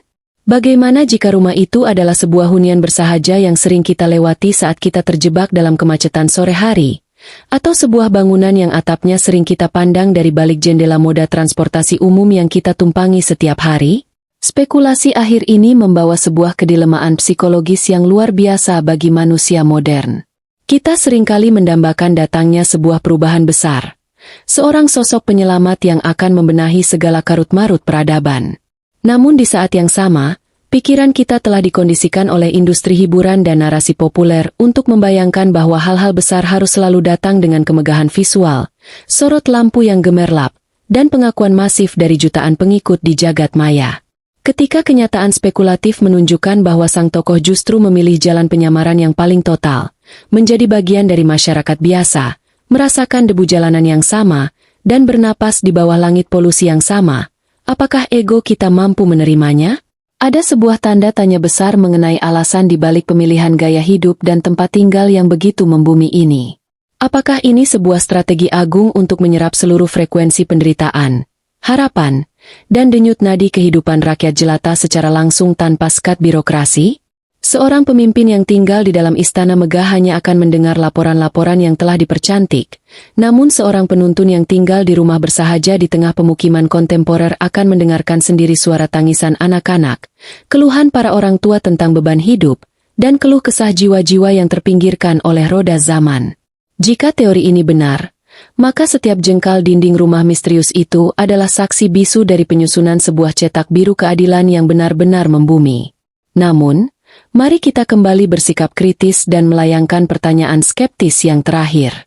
Apakah semua ciri, anomali, dan fenomena yang kita bahas dari tahap pertama hingga tahap ke-10 ini benar-benar ada di dunia nyata? Ataukah semua ini hanyalah sebuah proyeksi dari alam bawah sadar kolektif kita yang sudah terlalu lelah menghadapi ketidakpastian global, krisis lingkungan, dan hilangnya keteladanan dalam kepemimpinan modern? Apakah kita sengaja menciptakan mitos tentang rumah misterius yang penuh keajaiban ini sebagai bentuk mekanisme pertahanan psikologis agar kita tidak kehilangan harapan dalam menjalani kerasnya kehidupan kontemporer? Kebenaran dari seluruh pembahasan ini tetap menggantung di langit pikiran Anda sebagai sebuah tanda tanya yang indah. Rangkaian pembahasan ini tidak dirancang untuk memberikan sebuah jawaban mutlak yang menyuapi rasa penasaran, melainkan untuk memicu sebuah kesadaran baru. Menemukan koordinat fisik dari tempat tinggal sang tokoh misterius tidaklah lebih penting daripada menemukan esensi dari nilai-nilai yang dibawanya di dalam diri kita sendiri.